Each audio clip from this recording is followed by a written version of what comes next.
வருக என்று வரவேற்கிறேன். இன்று 5ஆம் நாள் அமரும் நம்முடைய மருதன் ஐயா அவர்களையும் அவருடைய மகன் லூனாஜி அவர்களையும் மேடைக்கு அழைக்கிறேன்.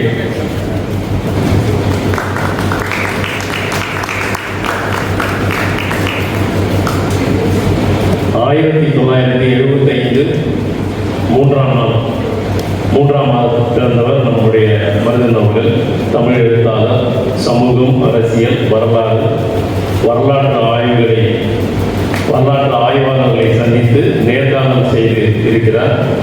அதில் முக்கியமாக ரொமினோ தப்பா மற்றும் ராமச்சந்திரா குகா போன்றவர்களை நேர்காணல் செய்தது மிக சிறப்பு. காலச்சோடு, இந்து தமிழ் திசை, விகடன் போன்ற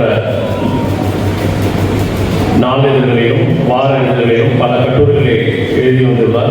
2006ஆம் ஆண்டு முதல் கிழக்கு பதிவகத்தில் பணியாற்றி வருகிறார். தற்சமயம் கிழக்கு பதிவகத்தின் ஆசிரியராக உள்ளார். இவர் இளங்கலை உளவியல் பயின்றவர். MA ஆங்கிலம். 2004இல் முதலில் கல்கியில் இவர் பணியாற்றியிருக்கிறார். பாஸ்போர்ட், அகதிகள், கலகப்புறம், ஒரு பயணம், ஒரு அனுபவம், ஒரு வெளிச்சம் போன்ற கட்டுரைகளை தொடர்ந்து விகடனில் எழுதியுள்ளார். 2015 மலாலாவை பற்றி குங்குமத்தில் ஒரு கட்டுரை எழுதி வந்தார். பிறகு அந்த புத்தகமாக குங்குமம் வெளியிட்டு விட்டது. ஒரு சிறந்த எழுத்தாளரை ஆரணிக்கு அறிமுகப்படுத்துகிறோம். அவர்தான் நம் மருதன் அவர்கள். அடுத்தது அவருடைய மகள் லூனாஜி. இருவரும் கலந்துரையாடல். God bless you, devil kiss you, what the heaven போன்ற நாவல்களை எழுதியுள்ளார். ரைட்டர், டிரான்ஸ்லேட்டர் மற்றும் எடிட்டர் ஆக உள்ளார். MA இங்கிலீஷ் உமன்ஸ் கிறிஸ்டியன் காலேஜில் படிச்சிருக்காங்க. MA டிரான்ஸ்லேஷன் தமிழ்நாடு ஓப்பன் யூனிவர்சிட்டியில் படிச்சிருக்காங்க. எடிட்டிங் அண்ட் பப்ளிஷிங்கில் ஜாதவார் யூனிவர்சிட்டி கல்கட்டாவில் முடிச்சிருக்காங்க MA. ஸோ 3 MA டிகிரி வாங்கியிருக்காங்க, மாஸ்டர் டிகிரி. ஹிட்லர், சேகூரா, தேவதைகள், சூன்யக்காரி போன்ற அவர் தந்தையார் எழுதிய தமிழ் கட்டுரைகளையும் நாவல்களையும் இங்கிலீஷில் மொழிபெயர்த்துள்ளார். பெருமாள் முருகன் அப்படியெல்லாம் மனசு புண்படக்கூடாது என்ற நாவலை ஆங்கிலத்தில் மொழிபெயர்த்துள்ளார். அவரை உங்கள் முன் அறிமுகப்படுத்துவதில் மகிழ்ச்சி அடைகிறேன். லூனாஜி அவர்கள். இப்பொழுது கலந்துரையாடல்.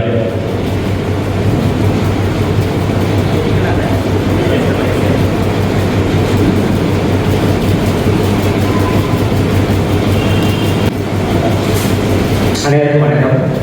இது ரொம்ப பின்னால் ஒழிச்சிருக்க மாதிரி இருக்குது. ஸோ இது வந்து நம்ம டைரெக்டாக பார்த்து பேசுறதுக்கு வசதியாக இருக்கும். ஓகே, ஆரணி வந்து எனக்கு ரொம்ப நெருக்கமான ஒரு ஊர். சொந்த ஊர் அப்படின்லாம் கிடையாது. ஆனாலும் சொந்த ஊர்னு ஃபீல் பண்ண வைக்கக்கூடிய அளவுக்கு ரொம்ப நெருக்கமாக மாறிவிட்ட ஒரு ஊர் இது. அதுக்கு 2 பேர் முக்கியமான காரணம். ஒருத்தர் வந்து சுதாகர், அறம் செய்வோம். அவருடைய பணிகள்லாம் வந்து முதல்ல பேசும் குடும்பமாக தான் பழக்கமாக இருந்தது. அவர் போன்ற அறிவிப்புகள், அவர் செய்கிற பணிகளை பற்றின வந்து சின்ன விஷயங்கள் தான் அவர் ஷேர் பண்ணுவார். ஸோ அதுவே ரொம்ப இன்ஸ்பைரிங்காக இருக்கும் எனக்கு. நம்மளாம் எழுதிட்டு இருக்கோம், ஆனால் அவர் வந்து செஞ்சுட்டு இருக்காரு இல்லையா. பெரிய டிஃப்ரென்ஸ் இருக்குது எழுதுறதுக்கும் செய்யறதுக்கும். ஸோ அவர் வந்து செய்யும் மனிதராக எனக்கு வந்து தெரிஞ்சார். ஸோ அவரோட இன்ஸ்பைர் ஆகணும்னு சொல்கிறான் அந்த விஷயத்தில். ஸோ அது இன்ஸ்பிரேஷன் ஒன்று. 2வது வந்து ஜி. குப்புசாமி. ஸோ அவர் எனக்கு தொடர்ந்து தெரியும், மொழிபெயர்ப்பு மூலமாக முதலையும், அப்புறமா அவர் மனிதராக, அவர் நண்பராக வந்து 2வது அறிமுகமானவர் அவர். ஸோ குப்புசாமி அப்படின்னா வந்து ஆர்மினா குப்புசாமி, அந்த அளவுக்கு எனக்கு ரிஜிஸ்டர் ஆகிட்ட ஒரு பெயர். ஸோ 2 பேருமே வந்து இந்த ஊரில் வந்து நான் வந்து முக்கியமான காரணம் இந்த 2 பேரும். இன்னும் 2 காரணமும் சொல்லணும். ஒன்று வந்து ஆரணி புத்தக திருவிழாங்கிறது வந்து நான் கொஞ்ச நாளாக 3 வருஷமாக நான் தொடர்ந்து பார்த்துட்டு இருக்கிற ஒரு தனி மனிதர் முன்னெடுக்கிற ஒரு ஈவெண்ட். பெரிய கார்பரேட் நிறுவனங்கள்லாம் வந்து பெரிய விழாக்கள்லாம் பண்ணுவாங்க. ஜெய்ப்பூரில் எங்கேன்னு சொல்லிட்டு லிட்ரரி ஃபெஸ்டிவல் இந்த மாதிரி நடந்துட்டு இருக்கு. அதெல்லாம் குறைச்சி சொல்லலை. அதெல்லாம் வந்து இன்னொன்று முன்னெடுக்கக்கூடிய ஒரு ஃபெஸ்டிவல். இது வந்து ஒரு தனி ஆளுமை, தனி நபர் வந்து அவருடைய கனவை தேடி அவர் வந்து அவருக்காக மற்றவங்களுக்காக செய்கிற ஒரு ஈவெண்ட் தான் இந்த ஆரணி ஃபெஸ்டிவல். இதை பண்ணணும் என்ன அவசியமும் கிடையாது. அவருக்கு இது மூலமாக பெரிய ஒரு விஷயம் கிடைக்கும் அப்படின்ற எந்த எதிர்பார்ப்புமே இல்லை. கருத்துக்கள் மக்கள்கிட்ட போய் சேரணும், புத்தகத்தை அறிமுகப்படுத்தணும், பல எழுத்தாளர் வர வச்சு பேசணும் அப்படிங்கிற ஒரு நல்ல ஒரு கனவோட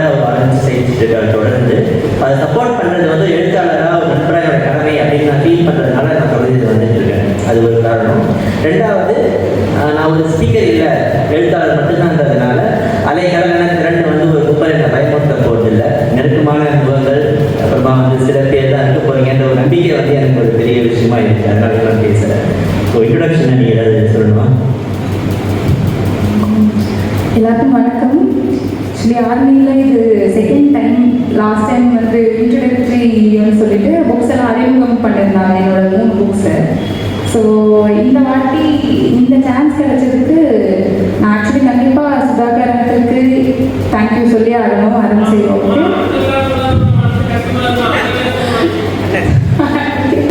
சுதாகர். ஸோ அதுக்கப்புறம் அப்போ சொன்ன மாதிரி ஆக்சுவலி ஜிகே அங்கிளும் ஒரு மெயின் ரீசன் எனக்கு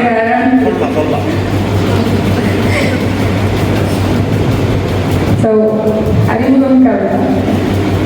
ஸோ தலைப்பு வந்து நம்ம ரொம்ப ஒரு ஜாலியான ஒரு தலைப்பாக தான் எடுத்திருக்கிறோம். ஏன் கதைகள் படிக்க வேண்டும்? எல்லாத்தையும் கதை கேட்டு தான் வந்துருப்போம். நம்ம சின்ன வயசுலேருந்தே வந்து வீட்டில் சொல்லியிருப்பாங்க. ஸோ கதைங்கிறது வந்து நமக்கு வந்து நம்ம படிக்க ஆரம்பிக்கிறதுக்கு முன்னாடியே அறிமுகமான விஷயம் வந்து கதை. படிக்கிறதுலாம் பின்னாடி தான். ஃபஸ்ட்டு வந்து நம்ம கதை வந்து காது மூலமாக கேட்டுருவோம் முதல்ல, இல்லையா? எல்லாருமே கதை வந்து அறிமுகமாயிடும். கதை எப்படி உருவாயிருக்குன்னு நினைக்கிறீங்க? எல்லாத்துக்கும் ஒரு தோற்ற கதை ஒன்று இருக்கு, இல்லையா? இப்போ வந்து இந்தியா எப்படி உருவாச்சு, அப்புறம் பிரபஞ்சம் எப்படி உருவாச்சு, சூரியன் எப்படி உருவாச்சு, எந்த கேள்வி கேட்டாலும் அதுக்கு வந்து ஒரு தோற்ற புள்ளி இருக்கும். இந்தியாத்துல தான் உருவாச்சு, இது மூலமாக தான் உருவாச்சு, பிக் பேங் தியரி, அந்த மாதிரிலாம் நிறைய விஷயம் சொல்லுவாங்க. ஸோ எல்லாத்துக்குமே தோற்ற கதை இருக்கு. ஸோ கதைக்கான ஒரு தோற்றம் எங்கேருந்து வந்திருக்கும்? எங்கேருந்து ஒரு கதை உருவாயிருக்கும்? இதை வந்து நிறைய பேர் கற்பனை பண்ணியிருக்காங்க ஒருத்தரும். எனக்கு தெரிஞ்ச பிடிச்ச ஒரு கதை பற்றி நான் சொல்கிறேன். எனக்கு கதை பற்றி பேசுறதுனால கதையை சொல்ல நினைக்கிறேன். ஒரு ஆப்பிரிக்கன் கதை இது. என்னன்னா, ஒரு சுண்டலி இருக்கு. அந்த சுண்டலி வந்து ஏழைகள் வீட்டுக்கும் போகும், பணக்காரர்கள் வீட்டுக்கும் போகும், நல்லவங்க வீட்டுக்கும் போகும், கெட்டவங்க வீட்டுக்கும் போகும். கதவுலாம் கிடையாது. என்ன பெரிய கதவு போட்டாலும் எலி வந்து ஈஸியாக வந்து எல்லா வீட்டுக்கும் உள்ள போயிடும். அந்த மாதிரி எல்லா வீட்டுக்கும் போய் என்ன பண்ணுறது அப்படின்னா, ஒரு விஷயங்கள்லாம் பார்க்குது. அந்த எலி பார்த்து தெரிஞ்சு வீட்டுக்கு வருது. வந்து யோசிக்குது, நம்ம நிறைய விஷயம் கற்றுக்கிட்டோம், என்ன பண்ணுறது, எழுதணுன்ற விஷயம் அதுக்கு தெரியல. அதான் என்ன பண்ணுதுன்னா, இங்கேதான் ஒரு மேட்ச் ரியலைஸ் நடக்குது. அந்த எலி வந்து தான் பார்க்குற அனுபவங்கள் எல்லாம் குட்டியாக போடுது. அந்த குட்டிகள்லாம் கதைகள், சரிங்களா? ஸோ எலியோடைய குட்டிகள் தான் கதைகள். அந்த கதையை என்ன பண்ணுறதுன்னா வீடு முழுக்க நிரப்ப ஆரம்பிச்சது.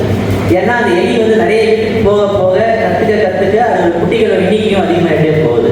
ஸோ என்ன பண்ணுதுன்னா, ஒவ்வொரு குட்டி எலிக்கும் அது டிஃப்ரெண்ட் கலரில் ட்ரெஸ் எல்லாம் மாட்டி விட்டு அந்த எலிகளை வந்து வீட்டுக்குள்ளே வச்சு எல்லா வேலையும் வாங்குது. அது நல்லா ஆசையாக பழகிக்குது. ஒரு அனுபவம் புதுசாக கிடச்சிதுன்னா அந்த அனுபவம் உடனே வந்து எலியாக மாறிடும். ஒரு பணக்காரன் வீட்டுக்கு போயிட்டு ஏதாவது பெரிய விஷயம் பார்த்ததுன்னா உடனே வந்து வீட்டுக்கு வந்து ஒரு குட்டி போட்டுடும். அந்த குட்டி வந்து ஒரு கதை. ஒரு ஏழை வீட்டுக்கு போச்சுன்னா ஒரு விஷயத்தை பார்க்கும், கண் கலக்கும், வீட்டுக்கு வரும், உடனே ஒரு குட்டி வந்துடும், அது ஒரு கதை. ஸோ இந்த மாதிரி வந்து கதைகளாக வீட்டு முழுக்க வந்து இடமே இல்லாத கதையை நடந்துருச்சு. அதுக்கப்புறமா கதை என்ன ஆகும்னா, ஏதோ ஒரு ஆடு வரும். அந்த ஆடு வந்து அந்த அவங்க வீட்டு கதவை, அந்த எலியோடைய வீட்டு கதவை வந்து மோதி உடச்சிடும். உடனே என்ன ஆச்சுன்னா, அந்த எலி குட்டி கதைகள் எல்லாம் வெளில வந்துடுமா. ஸோ எல்லா குட்டி கதைகளும் குட்டி எலிகளும் வெளில வந்து உலகம் முழுக்க பரவிடுமா. ஸோ இப்படி தான் வந்து கதையை வந்து எல்லா இடத்துக்கும் பரவிச்சு அப்படின்னு ஒரு ஆப்பிரிக்கன் கதையை வந்து சொல்லுது. ஸோ இதுலேயே வந்து ஒரு சாதாரண கதை மாதிரி தான் இருக்கும், குழந்தைங்க கதை மாதிரி இருக்கும். இது என்ன ஒரு பெரிய விஷயம் இருக்குது, கதை எப்படி வந்து குட்டியாக மாறணும் அப்படிலாம் நம்ம கேட்கலாம்.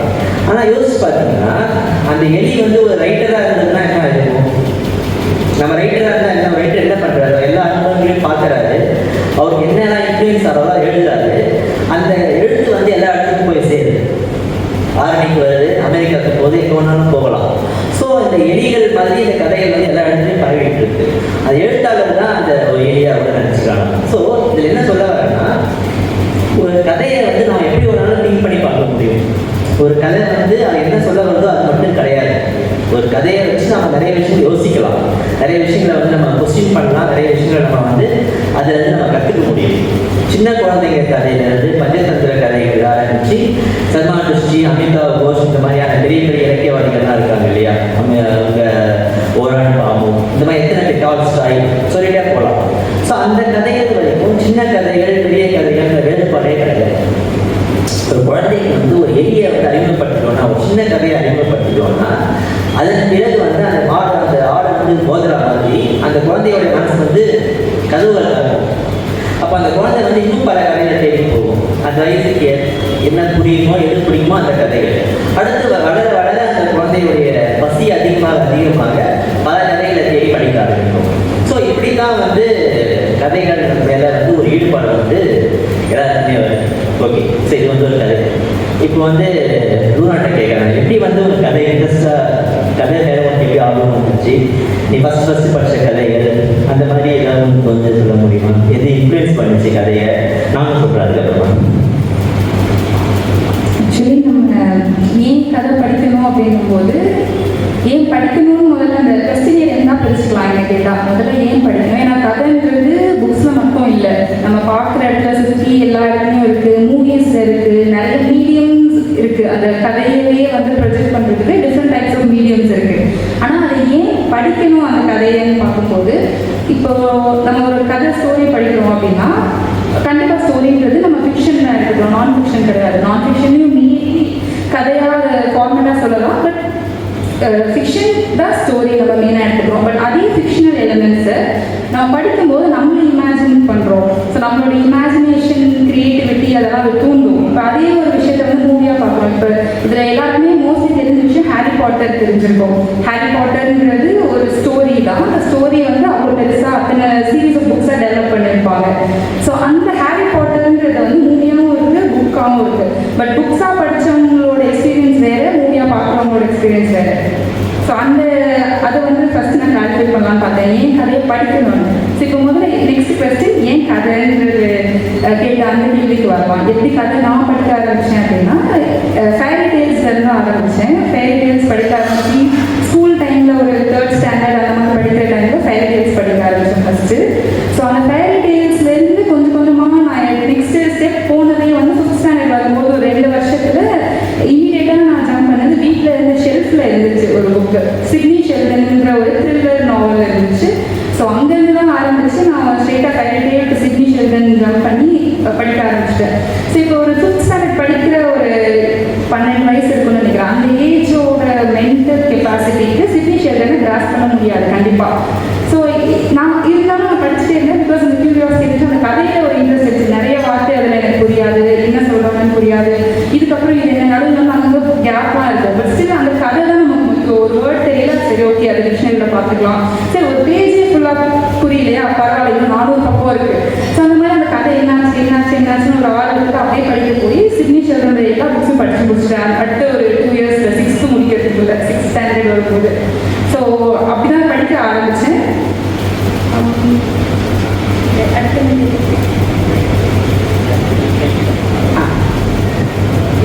நான் வந்து சின்ன குழந்தைங்க தான் வந்து ஆரம்பிச்சேன். நான் படக்கதையை போட்ட புத்தகம் தான் ரொம்ப பிடிக்கும் எனக்கு. அதில் வந்து இப்போ கூட நினச்சா ஒரு காட்சி வந்து எனக்கு ரொம்ப பயமாக இருந்தது அது படிக்கும்போது. சாதாரண கதை தான், நீங்கள் ரொம்ப தெரிஞ்சிருக்கும். ஒரு நரி வந்து ஒரு வயசான பாட்டி மாதிரி வேஷம் போட்டுக்கிட்டு வீட்டுக்கு வந்து புள்ளநரி வந்து சாப்பிட்டு நினைக்கிறார். ஷீப்பை வந்து ஆடை வந்து சாப்பிட்றதுக்காக வந்து ஒரு ஓனாய் வந்து ஒரு பாட்டி மாதிரி வேஷம் போட்டுட்டு வரும். அந்த ஃபோட்டோ வந்து இப்போ கூட மனசில் வந்து அப்படியே இருக்குது. ஒரு ஓனாய் வேஷத்தில் ஒரு பாட்டி வராங்க, பாட்டி வேஷத்தில் ஒரு ஓனாயி. இது வந்து ஒரு ஈவல், அது வந்து வெள்ளி தோற்றத்துக்கு வந்து நல்லது மாதிரி நினச்சிட்டு ஒரு விஷயம் வந்து கெட்டது வந்து ஒன்று நடக்குது அப்படின்ற மாதிரி அந்த பிக்சர். அதை நான் நிறைய நேரம் தனித்தனியாக அந்த கதையோட மறந்துடுறேன். ஆனால் அது தனியாக பார்க்கும்போது தான் சின்ன வயசுல நிறைய பயந்துருக்கேன். என்னடா இது இப்படி கூட நடக்குமா? அதாவது நல்லவங்க தான் வெளில தெரியணும், கெட்டவங்க வெளில தெரியணும். எப்படி வந்து ஒரு கெட்ட மனிதர் வந்து நல்லவன்ற ஒரு போர்வையில் வந்து எப்படி வந்து வர முடியும் வெளியில்? அது வந்து ஒரு பெரிய ஒரு ஷாக்காக எனக்கு இருந்தது. அவங்க நிஜமாக என்ன இருக்காங்களோ அப்படிதான் நினைப்பட்டோம். எப்படி வந்து வேற ஒருத்தர் வர முடியும்? அதுவும் அந்த படத்தை பார்க்கும்போது அப்படியே நிஜமாவே இருந்தது. ஒரு ஓனாய் மாதிரியே அந்த பாட்டி இருந்தாங்க. அந்த பாட்டி வந்து ஓனாய் மாதிரி இருந்தது. ஓனாயா பாட்டியான்னு தெரியாத அளவுக்கு ஒரு தோற்றம். அதை பார்த்த உடனே எனக்கு வந்து கனவுலதான் அந்த பாட்டி வந்தாங்க, ஓனாய் வந்து ரொம்ப பயந்துட்டாங்க. அந்த கதை ரொம்ப சாதாரண கதை தான். ஸோ என்ன இதில் தெரிஞ்சுன்னா, அது வந்து ஒரு கதையை வந்து உங்களை எப்போ பாதிக்கும், எப்படி பாதிக்கும், அது முன்னுட்டே இல்லை அந்த கண்ட்ரோல். நீங்கள் பாட்டு கதை கேட்குறீங்க, படிக்கிறீங்க, அப்புறமா அடுத்த வேலையை பார்க்க போயிருக்கீங்க. ஆனால் அந்த ஹார்ட்டிங் சொல்லுவாங்கல்ல, அந்த மாதிரி அந்த கதை வந்து எப்போ வேணாலும் உங்களை வந்து பின்னாடி வந்து தொந்தரவு பண்ணலாம், எப்போ வேணாலும் உங்களை வந்து இன்ஃப்ளூயன்ஸ் பண்ணலாம். ஸோ எனக்கு சொல்லும்போதே தான் அந்த விஷயம் ஞாபகம் வந்து டக்குன்னு அந்த ஒரு படம். ஸோ அந்த மாதிரி நான் படக்கதைகள் தான் முதல்ல படிக்க ஆரம்பித்தேன். ஏன்னா அதுதான் ஈஸியாக இருந்தது. படம் வந்து டெக்ஸ்ட்டுக்கு வந்து ஒரு வேல்யூ அடிஷனாக இருக்கும். அந்த கதையை அந்த படத்தை பார்த்தோடனே படிக்கலாம்னு தோணும். படிக்கும் போதே அந்த படம் வந்து நமக்கு வந்து என்ன சொல்கிறாங்களோ அது படத்தில் படங்களையும் இருக்குன்றதுனால அது வந்து நமக்கு வந்து ஈஸியாக புரியும். அது ஒரு ஸ்டேஜ். செகண்ட் ஸ்டேஜில் தான் வந்து படங்கள் இல்லாத புத்தகங்களை படிக்க ஆரம்பித்தேன். ஸோ படங்கள் இல்லாத புத்தகங்கள் வந்து படிக்கிறதுக்கு ரொம்ப ரொம்ப கஷ்டமாக இருந்தது. ஏன்னா அதில் வந்து ஒன்றுமே இல்லை. அந்த புக்கில் அட்டையில் மட்டும் ஒரு படம் இருக்கும், பின்னாடி எதாவது எழுத்து இருக்கும், அவ்வளோதான். மற்றபடி அதில் ஃபுல்லாக வந்து எலும்பு மேய்க்கிற மாதிரி மொழிக்கிற மாதிரி முழுக்க எழுத்துகள் மட்டும்தான் நிறைஞ்சிருக்கும். ஸோ அந்த கதைகளுக்கு உள்ளே போகிறதுன்றது வந்து ஒரு செகண்ட் தேர்டு ஃபோர்த் ஃபஸ்ட்டு திடீர்னு ஒரு பிஹெச்டிக்குள்ளே போகிற மாதிரியான ஒரு பாய்ச்சல். படங்கள் மூலமாக நம்ம கற்பனையை வளர்த்துக்கிட்டே வந்து ஒரு விஷயத்தை படிக்கும்போது படங்களே இல்லாத ஒரு டெக்ஸ்ட் புக்கை படிக்கிறோம், ஒரு புக்கை படிக்கிறோங்கிறது ஒரு பெரிய டிரான்ஸ்ஃபர்மேஷன். ஸோ அந்த மாதிரி ஒரு டிரான்ஸ்ஃபர்மேஷன் வந்த பிறகு என்ன ஆச்சு அப்படின்னா, படங்கள் செய்கிற வேலையெல்லாம் வந்து ஒரு டெக்ஸ்டே பண்ணும் அப்படின்ற விஷயம் வந்து தெரிய ஆரம்பிச்சது. ஸோ படங்கள் வந்து நம்ம எடிட் பண்ணுது. ஒரு கார்டு அப்படின்னா அந்த கார்டுடைய படம் இருக்கும். ஸோ அந்த படத்தை காமிக்காமலே ஒரு ஆசிரியர் வந்து அந்த காட்டை வந்து எழுத கொண்டு வந்துட்டாரு அப்படிங்கும்போது நமக்கு படம் தேவையில்லை.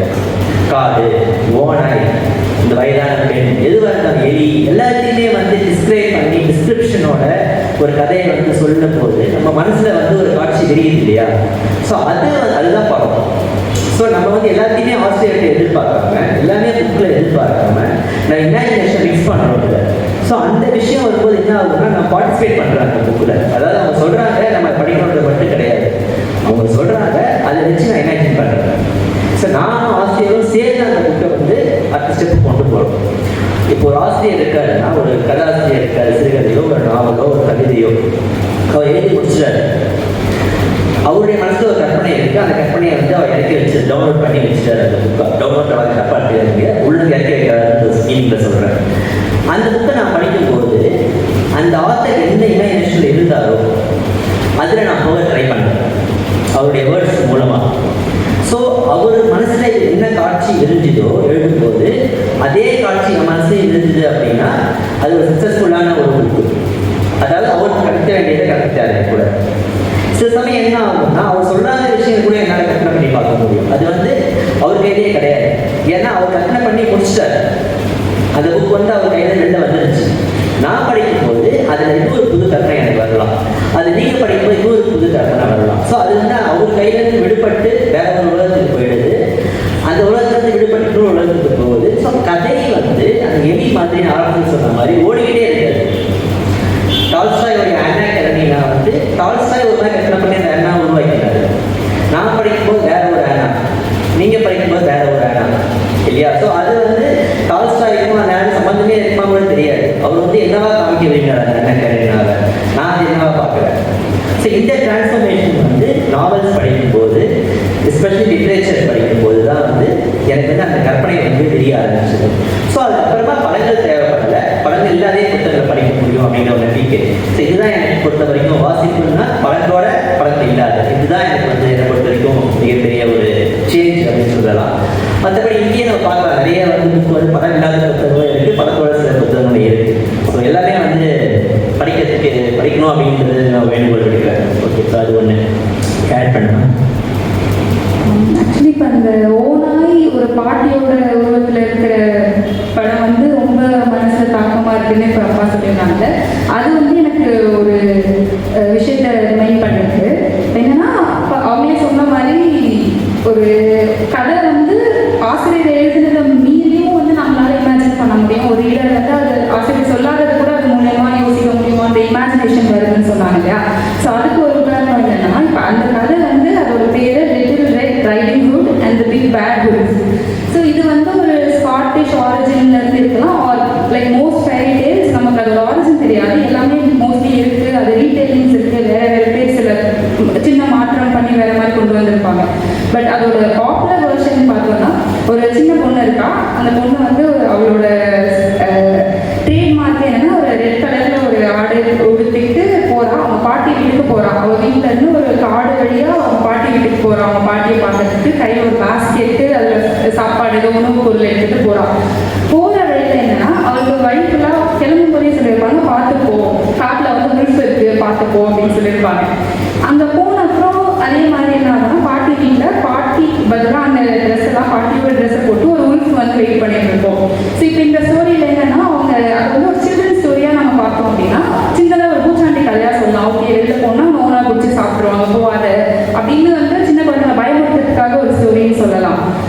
பெர்ஸ்பெக்டிவ். இப்போ அதையும் வந்து அந்த ஸ்டோரிக்குள்ளேயே வந்து சின்ன ஒரு ஃபேரி டேலாக இருக்கலாம், சில்ட்ரன்ஸ் புக்காக இருக்கலாம். பட் அது வந்து எவ்வளோ டீப் டிஸ்கிரிப்ஷன்ஸ் இருக்குன்னா அந்த பொண்ணு வந்து கேட்பாலாம் பாட்டு, பட் பாட்டி நீங்கள் ஏன் வித்தியாசமாக இருக்கீங்க, உங்களுக்கு ஏன் இவ்வளோ பெரிய காது இருக்குது அப்படின்னு கேட்டால் இவங்க கேட்கறதுக்காக தான், ஏன் இவ்வளோ பெரிய கண் இருக்குது அப்படின்னு கேட்பா அந்த பொண்ணு, உன்னை பார்க்கறதுக்கு தான் அப்படின்னு அந்த உள்ஃப் சொல்லுவான். அதே மாதிரி ஏன் இவ்வளோ பெரிய பல்லு இருக்குது அப்படின்னு கேட்கும்போது உன்னை சாப்பிட்றதுக்காக தான் அப்படின்னு அந்த உள்ஃப் சொல்லுது. ஸோ இப்போ இதெல்லாமே வந்து அந்த நம்ம பூச்சாண்டி ஒரு குழந்தைய பயமுறுத்துறதுக்காக பண்ண ஸ்டோரின்னு சொல்லலாம். பட் அதே டைம் அவ்வளோ டீட்டெயில்ஸ் அண்ட் சென்சரி டிஸ்கிரிப்ஷன்ஸ் கொடுத்துருக்காங்க இல்லையா ஒரு சில்ட்ரன்ஸ் ஸ்டோரியிலே. இப்போ இதெல்லாம் நம்ம படிக்கும்போது இமேஜின் பண்ணுறோம், அட் த சேம் டைம் அதை பார்த்து பயப்படலாம். பட் அவங்க வந்து நம்ம ஜென்ரலாகவே தெரியும் ஒரு உல்ஃப் எங்கேயுமே பேசாது, சில்ட்ரன்ஸ் புக்கில் மட்டும்தான் பேசும். ஸோ இந்த மாதிரி பார்க்கலாம். பட் இதே வந்து இன்னொரு ஒரு கோட் இருக்குது, story means different things to different people of different times. So அது அந்த காலத்தில் ஒரு சின்ன குழந்தை படிக்கும்போது அந்த ஸ்டோரி ஒரு மீனிங் கொடுக்கும், ஒரு எக்ஸ்பீரியன்ஸ், ஒரு ஃபீலிங்ஸ், ஒரு எமோஷன்ஸை இன்வோக் பண்ணும். அதே மாதிரி அதே டைமில் வேற ஒரு அடல்ட்டோ வேற யாராச்சும் படிக்கும்போது அவங்க அதில் வேற விஷயத்தை எடுத்திருப்பாங்க. இப்போ இத்தனை வருஷம் கழிச்சு இத்தனை ரொம்ப ஐ திங்க் சென்ச்சுரிஸ் நினைக்கிறேன் அவங்க இவ்வளோ வருஷமா இருக்கிற ஒரு கிளாசிக் ஃபேரி டேல் அது நம்ம படிக்கும்போது நமக்கு வேற தோணலாம். ஏன்னா நம்ம உல்ஃபெல்லாம் பார்க்கறதே கிடையாது, காட்டில் கூட கிடையாது. உல்ஃபுன்றது ஆல்மோஸ்ட் எங்கேயோ ஒரு இடத்துல இருக்கு. நம்ம இங்கே உட்காந்துட்டு சிட்டிக்குள்ளே டவுனுக்குள்ளே இருந்து உல்ஃப் வச்சு நமக்கு சொன்னால் புரியாது, அது ஒரு சேம் எஃபெக்ட் இருக்காது அந்த டைமில் இருக்கிறதுக்கும் இப்போ இருக்கிறதுக்கும். ஸோ ஸ்டோரிஸ் வந்து எல்லாருக்கும் வேற வேற விஷயம் தான் மீன் பண்ணணுன்றதுக்கு அது ஒரு எக்ஸாம்பிள். அதே மாதிரி லூனா பேசும்போது ஒரு விஷயத்தை சொல்லிட்டு இருந்தாங்க, அதாவது நான் ஃபிக்ஷன் அப்படின்னு ஒரு டிவிஷன் பற்றி சொல்லியிருக்கீங்க. ஸோ இது வந்து ஒரு காமனான ஒரு டிவிஷன் தான். புக்ஸை பொறுத்த வரைக்கும் ரெண்டாக பிரிப்பாங்க, புதினம் அப்புறம் வந்து புதினம் இல்லாத எழுத்துக்கள். எல்லாம் என்ன நினைக்கிறாங்க அப்படின்னா இந்த ஹிஸ்ட்ரி, பாலிட்டிக்ஸு, சோஷியாலஜி இந்த மாதிரியான துறைகள்லாம் வந்து நான் ஃபிக்ஷன். லிட்ரேச்சரில் வந்து என்ன வரும், ஃபிக்ஷனில் என்ன வரும்னா கற்பனையாக நம்ம வந்து எழுதுகிற கதை, கவிதை இதெல்லாம் வந்து நாவல்லாம் வந்து ஃபிக்ஷனில் வரும். பொதுவாக என்ன நினைக்கிறாங்க பல பேர், இதை பற்றி அதிகமாக தெரியாதவங்க அப்படின்னா வரலாறு அப்படின்னு சொல்லும்போது அது உண்மையாக இருக்கும், அதில் வந்து எல்லாமே உண்மை மட்டும்தான் இருக்கும் அதில். ஸோ அது வந்து உயர்ந்தது. கற்பனை கதை அப்படின்னு சொல்லும்போது நீங்கள் பேசும்போதே கதை விடுற மாதிரி அப்படின்னு சொல்லுவோம் இல்லையா. அதில் என்னென்னா கதை விடுறோன்னா நம்பக்கூடாது, இது வந்து சும்மா ஏதோ அடிச்சு விடுறாங்க உடான்ஸ் இந்த மாதிரியான விஷயங்கள் தான். ஸோ கதைங்கிறது வந்து எப்பயுமே வந்து ஒரு செகண்ட் பீரியடு, ரியல் கிடையாது, கற்பனை பொய் அப்படின்ற மாதிரியான ஒரு கருத்து வந்து நிறைய பேர்ட்ட இருக்குது. அதனால தான் வந்து கதை புக் படிக்கிறாங்க, கதை புக் படிச்சு டைம் வேஸ்ட் பண்ணுறாங்க, அது மாதிரி சொல்லியிருப்பாங்க. பட் கதையினுடைய வேல்யூ தெரிஞ்சுக்கிட்டவங்க என்ன சொல்லுவாங்கன்னா வரலாறை விட, சமூகவியலை விட, இல்லை மானிட்டரியல் எந்த துறையை எடுத்தாலும் அதில் உள்ள விஷயங்களை விட உண்மையானது வந்து ஒரு கதையை வந்து பொய்யோட சம்மந்தமானதே கிடையாது. கற்பனைன்றதாலேயே வந்து அது வந்து சமூக யதார்த்தத்துக்கு சம்மந்தம் இல்லாத ஒரு விஷயம், ரியாலிட்டி கிடையாது அப்படின்னு சொல்ல முடியாது. முழுக்க ஒரு ஃபேண்டசி கதை, ஒரு ஜார்ஜ் ஆர்வனுடைய புக்கோ இல்லைன்னா வந்து ஒரு பிரேவ் நியூ வேர்ல்டு புதுசாக வந்து டிரான்ஸ்லேட் பண்ணியிருக்காரு தமிழில். இந்த மாதிரியான ஒரு முழு ஃபேண்டசி, முழு எதிர்காலத்தில் நடக்கக்கூடிய விஷயங்கள், அந்த மாதிரியான ஒரு ரியாலிட்டியோட சம்மந்தம் இல்லாத கதைகள் கூட உண்மையை தான் சொல்லுது, அதில் ஒரு உண்மை இருக்குது. ஸோ கதை வந்து நமக்கு நெருக்கமான ஒரு விஷயம். ஒரு வரலாறு பாடத்தை படித்து நம்ம வந்து அசோகரை பற்றியும் அப்புறமா வந்து ராஜராஜ சோழனை பற்றியும் அந்த கல்வெட்டுகளை வச்சியும் மற்ற விஷயங்களை வச்சும் படிக்கிறத விட ஒரு கதையை படிக்கும்போது அந்த கதை வந்து நமக்கு நெருக்கமான ஒரு உணர்வு தருது, அந்த ஒரு இம்பேக்ட் வந்து கிரியேட் பண்ணுது. ஸோ கதைங்கிறது வந்து உண்மையோட இன்னொரு வடிவம். இப்போ நாவல் நீங்கள் வந்து ஹிஸ்ட்ரினாலும் அதுலேயும் இமேஜினேஷன் கலந்து தான் இருக்குது, அதுவும் வந்து கற்பனை பண்ணி தான் எழுதுறாரு, தரவுகளை வச்சிருக்காரு. அந்த தரவுகளை வச்சு அசோகர் எப்படி இருந்திருப்பாரு, ராஜராஜனோட எப்படி இருந்திருப்பா, பழைய காலத்து மன்னர்கள் எப்படி இருந்திருப்பாங்க, மக்கள் எப்படி அவங்களோட வாழ்க்கை முறை எப்படி இருந்திருக்கும், இந்த மாதிரி விஷயங்கள்லாம் ஒரு வரலாற்று ஆசிரியர், ஒரு மாணவியலாளர், ஒரு சமூகவியலாளர் கற்பனை பண்ணுறாங்க. ஸோ அதுலேயும் கற்பனை இருக்குது, வரலாற்று கற்பனை இருக்குது. அதே மாதிரி கதையில் வந்து வரலாறு இருக்குது, உண்மை இருக்குது. ஸோ அதனால் வந்து நம்ம இந்த டிவிஷன்ஸை வந்து நம்ம வந்து பெருசாக எடுத்துக்க வேண்டியதில்லை. கதையை வந்து இரண்டாவது படியில் வைக்க வேண்டிய அவசியமும் கிடையாது. கதை தான் ஆரம்பம். இப்போ சல்மான் ருஷ்டிலாம் சொல்லுவார், உலகத்தில் எது முதல்ல தோன்றியது அப்படின்னு கேட்டிங்கன்னா நீங்கள் தெய்வமாக சொல்லலாம் கதை தான், கதைக்கு பிறகு தான் கடவுள். ஸோ கடவுளே ஒரு கதையை நம்ம சொல்கிறோம் அப்படின்னா எல்லாமே நம்ம முனையிறது தானே, நம்ம உருவாக்குறது தான். ஸோ மனிதன் உருவாக்கின விஷயங்கள்லேயே உன்னதமானது உண்மையானது அப்படின்னா கதையை தான் நான் சொல்லுவேன், வேறு எதுவுமே கிடையாது. ஸோ ஃபிக்ஷனுடைய இம்பார்ட்டன்ஸ் வந்து அதுதான். ஸோ இங்கே வந்து நிறைய ஃபிக்ஷன்ஸ் நான் பார்த்தேன். ஸோ ஃபிக்ஷனுடைய இம்பார்ட்டன்ஸை புரிஞ்சுக்கணும் அப்படின்னா ஜானகிராமன் படிக்கலாம், எக்கச்சக்கமான நாவல்கள் வந்து கிளாசிக்ஸ் இருக்குது, இப்போ எழுதிட்டு இருக்காங்க. ஸோ அது எல்லாமே வந்து ரியாலிட்டியில் வந்து பேஸ்ட் ஆகிருக்கு. இப்போ ஜெயகாந்தன் புக்கு படிச்சுட்டு அதை வந்து இப்போ டிஸ்கஸ் பண்ணிட்டு இருக்கோம், அது வந்து எப்பயோ நடந்த ஒரு கதை, இப்போ அதை வந்து பொருந்தது அப்படின்னு சொல்லவே முடியாது. எல்லா கதைகளும் அப்போதைய காலத்தை பிரதிபலிக்குது, ரிஃப்ளெக்ட் பண்ணுது. அதனால் அதுவும் ஒரு சோஷியல் டாக்குமெண்ட் தான். ஸோ எல்லா கதைகளிலும் உண்மை இருக்குது. அந்த உண்மையை வந்து நம்ம புரிஞ்சுக்கணும் அப்படின்னா அதுக்கு பெஸ்ட் மெத்தட் வந்து கதைகள் மூலமாக தான். ஸோ இதை வந்து இதை பண்ணணும், இந்த ஃபிக்ஷன் நான் ஃபிக்ஷன் கதைகள். ஆக்சுவலி இப்போ கடவுளுக்கு முன்னாடியே கதை தான் ஃபஸ்ட்டு வந்துச்சு அப்படின்னு சொல்கிறீங்க இல்லையா? இப்போ எனக்கு வந்து என்னோட எக்ஸ்பீரியன்ஸில் பார்க்கும்போது நான் க்ரீக் மித்தாலஜி அப்படின்ற சில ஒரு ஏரியாவில் ஒரு இன்ட்ரெஸ்ட் எடுத்து படிச்சிருக்கேன். ஆனால் க்ரீக் மித்தாலஜி ஸ்பெசிஃபிக்காக எடுத்து படிக்கலை. க்ரீக் மித்தாலஜி பேஸ் பண்ணி சில ஸ்டோரிஸு, நாவல்ஸ் அந்த மாதிரி அதை பேஸ் பண்ணி எழுதியிருக்க கதைகளை நான் படித்து வளர்ந்து அதில் எனக்கு ரொம்ப இன்ட்ரெஸ்ட் வந்து இப்போ எனக்கு ஓரளவுக்கு க்ரீக் மித்தாலஜி பற்றி கேட்டால் எனக்கு ஐடியா இருக்கும். கேரக்டர்ஸ்லேருந்து என்னென்ன பர்சன், என்ன பிளாட், அந்த மாதிரி என்னால் எல்லாமே சொல்ல முடியும். ஆனால் க்ரீக் மித்தாலஜின்னு போய் எதையுமே வந்து ஒரு என்சைக்ளோபீடியாவோ இல்லை ஒரு ட்ரஸ்டட் அகாடமிக் சோர்ஸோ எடுத்து படிக்கல. நான் படித்தது எல்லாமே கதைகளை படித்து அதன் மூலயமா நான் க்ரீக் மித்தாலஜி தெரிஞ்சுக்கிட்டேன். ஸோ இப்போ என்னை பொறுத்த வரைக்கும் நான் வந்து இது மூலயமா இந்த ஸ்டோரிஸ் மூலயமா தான் கற்றுக்கிட்டேன், இதெல்லாமே படித்தேன். ஸோ அதனால தான் இந்த கதைகள் தான் எனக்கு ஞாபகம் வச்சுக்க முடிஞ்சுது, கதைகளால் தான் ஞாபகம் வச்சுக்க முடிஞ்சுது.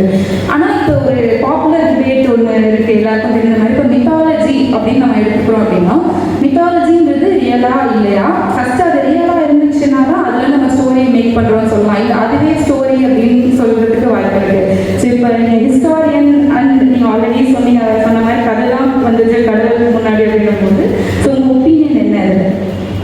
ஹிஸ்டாரியன் கிடையாது, ஹிஸ்ட்ரி எழுதிட்டு இருக்கேன். நல்ல பாப்புலர் ரைட்டர் நான் சொல்கிறேன். ஸோ என்னை பொறுத்த வரைக்கும் வந்து கதைகள் பல வடிவங்கள் இருக்குது இல்லையா? ஸோ இப்போ நம்ம ஃபேண்டசி, த்ரில்லர் இருக்குது, டிடெக்டிவ் கதைகள் இருக்குது, சமூக கதைகள் இருக்குது. மித்தாலஜி என்னை பொறுத்த வரைக்கும் கதைகள் தான். இப்போ வந்து ஒரு சமூகம் வந்து கற்பனை பண்ணுது, கடவுள்ன்ற ஒரு விஷயத்தை கற்பனை பண்ணுது.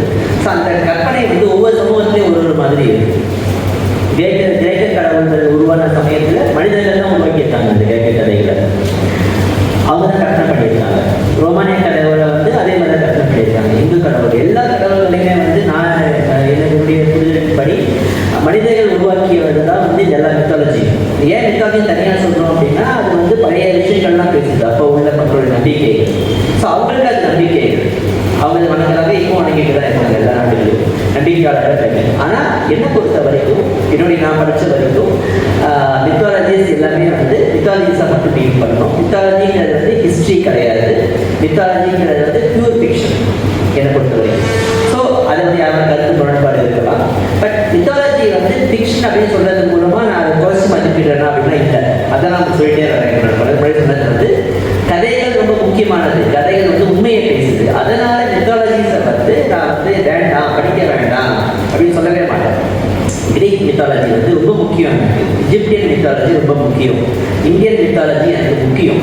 கிறிஸ்தவ, இஸ்லாமிய, யூதர்கள் அனைவரும் உருவாக்கிய மித்தாலஜிஸ் வந்து ஒரு ஹிஸ்ட்ரியில் ஆர்வம் இருக்குது அப்படின்னா எல்லாத்தையும் படிச்சே தீரணும்.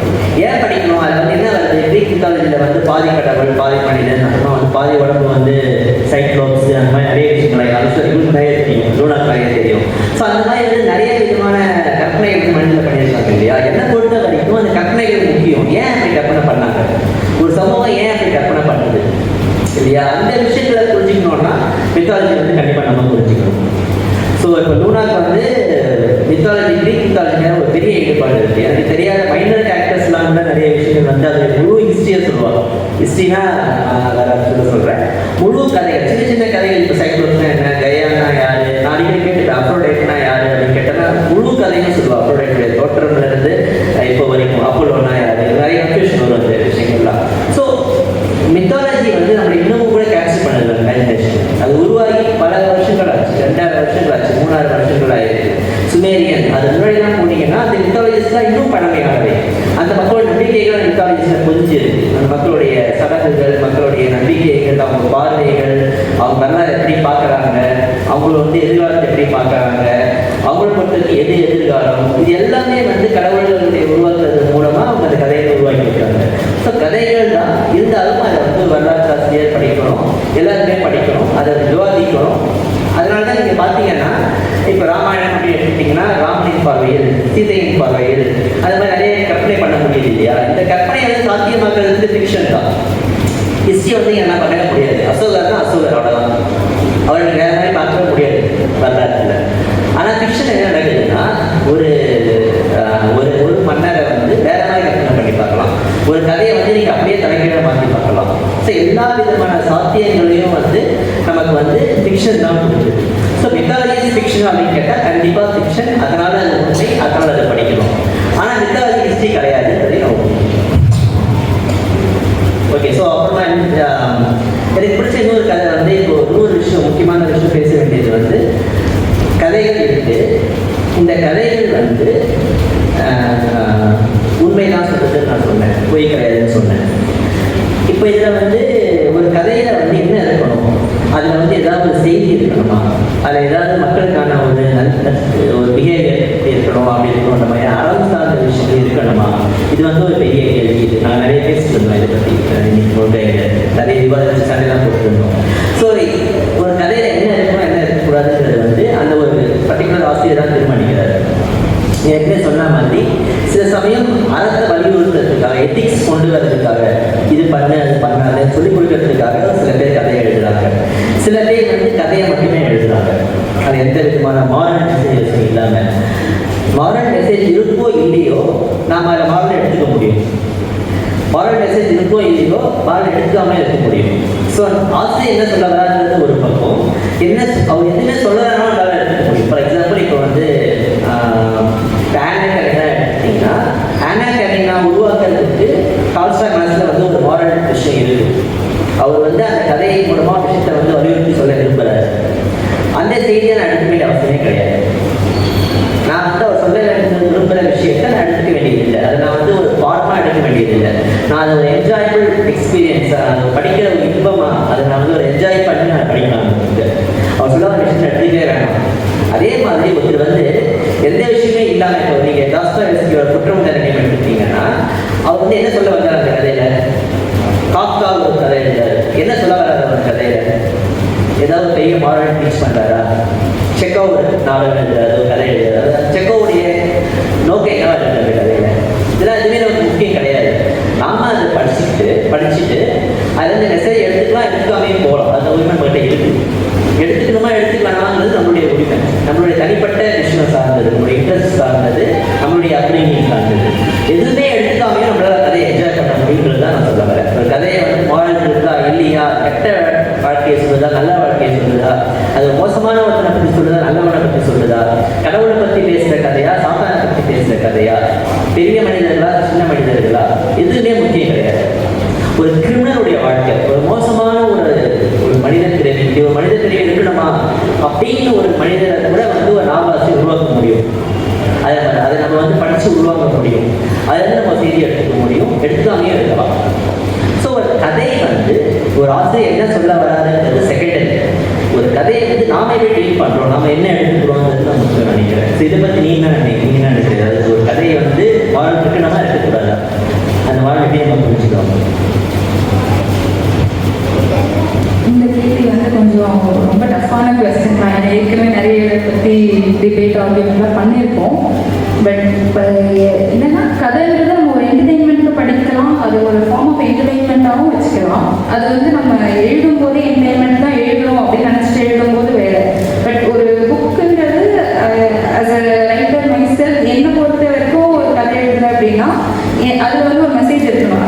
மாரல் எத்திக்கலான மெசேஜ் இருக்கணுன்றது அடுத்தபட்சம். பட் ஏதோ ஒரு மெசேஜ் இருந்தால் அதை நம்மளால கதை எழுத முடியும். ஸோ இப்போ ஓகே ஒரு டிஸ்கிரிப்ஷன் கூட எழுதலாம். இப்போ வந்து இங்கே இந்த ஃபேன் ஓடுது, இங்கே ஏதோ ஒரு பூச்சி பறக்குது அப்படின்றத நம்ம டிஸ்கிரைப் பண்ணிகிட்டே போகலாம். பட் அது டிஸ்கிரைப் பண்ணிகிட்டே போகிறது மட்டும் கதையாகிடாதுல்ல. அதில் ஏதோ ஒரு மெசேஜ், இப்போ நான் என்னோட ஒப்பீனியன் அதில் வரலாம், அது அழகாக இருக்குது இல்லை அது அழகாக இல்லை, அது ஸ்லோவாக பறக்குது இல்லை ஃபாஸ்ட்டாக பறக்குது, ஏதோ ஒன்று என்னோட ஒப்பீனியன் அங்கே வரும்போது தான் அது நம்ம கொஞ்சம் கதையாக சுவாரஸ்யமாக வரும். ஸோ அதுலேயும் ஒரு மெசேஜ் தான் அதில். ஏன்னா நம்ம அதை எழுதுகிறோம், ஆனால் அதே விஷயமா ரீடரும் எடுத்துப்பாங்கன்றது அது நான் எடுத்துக்கிறேன். அவங்க எடுத்துப்பாங்களா இல்லையா நமக்கு தெரியாது. ப்ளஸ் அவங்க எடுத்துக்கணுன்ற அவசியம் இல்லை. ஏன்னா அவங்க எதுக்காக படிக்கிறாங்க, அவங்களோட பர்சனாலிட்டின்றது நமக்கு தெரியாது. இப்போ ஃபார் எக்ஸாம்பிள் கதை இல்லை, ஜென்ரலாகவே இப்போ நம்ம ரோலில் நடந்து போகிறோம்னா கூட நம்ம எதை ஃபஸ்ட்டு பார்க்குறோன்ற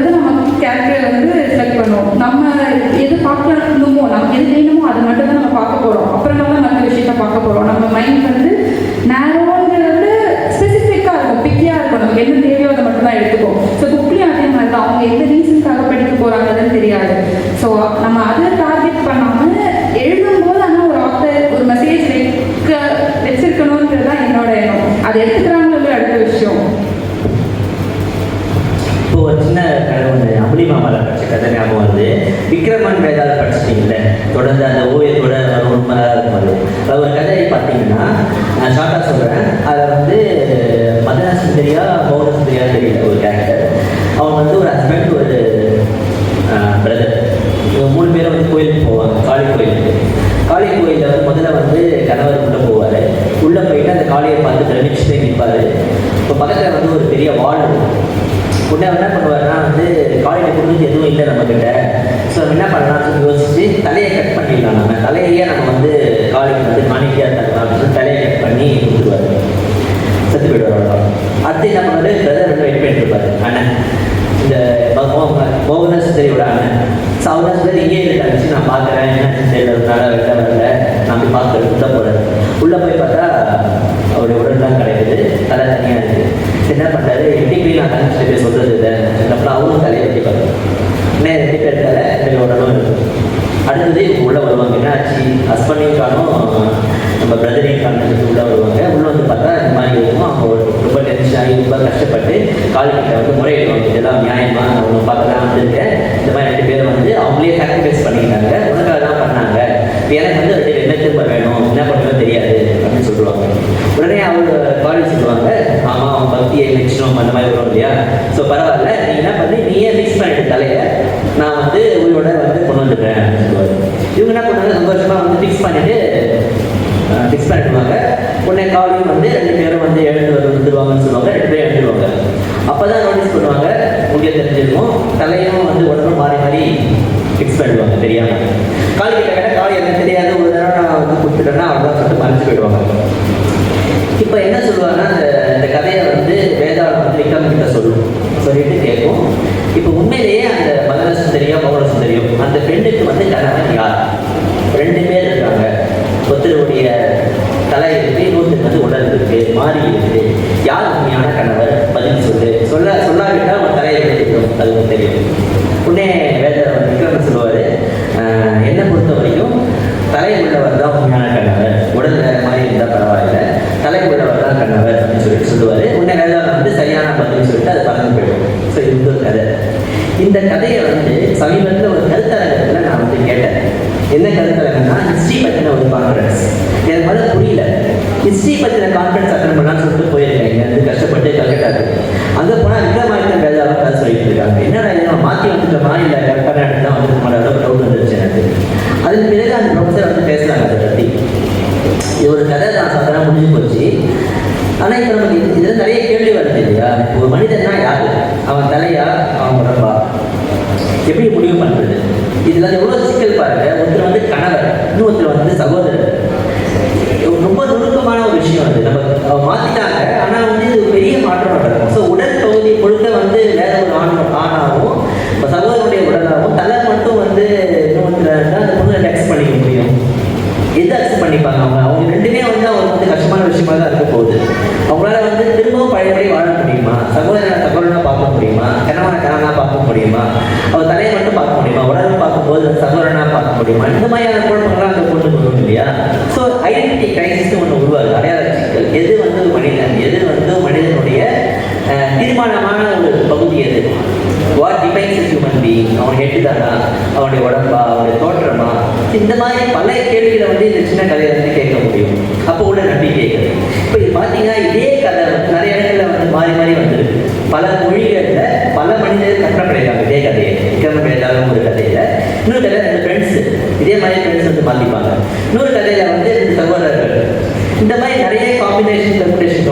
ஆனால் எல்லாமே பார்த்தீங்கன்னா ஒரு பெண்ணு தான் இருப்பாங்க, 2 பேரும் வந்து ஆண்கள், 2 பேரோட உடம்பு மிக்ஸ் ஆகிடும். ஸோ அந்த பொண்ணுக்கு வந்து ஒரு ப்ரெஷர் கிரியேட் ஆகும். யார் வந்து அக்செப்ட் பண்ணிக்கிறது, எது வந்து அவங்களும் அக்செப்ட் பண்ணிக்கிறாங்க, எது சமூகம் அக்செப்ட் பண்ணிக்கும்.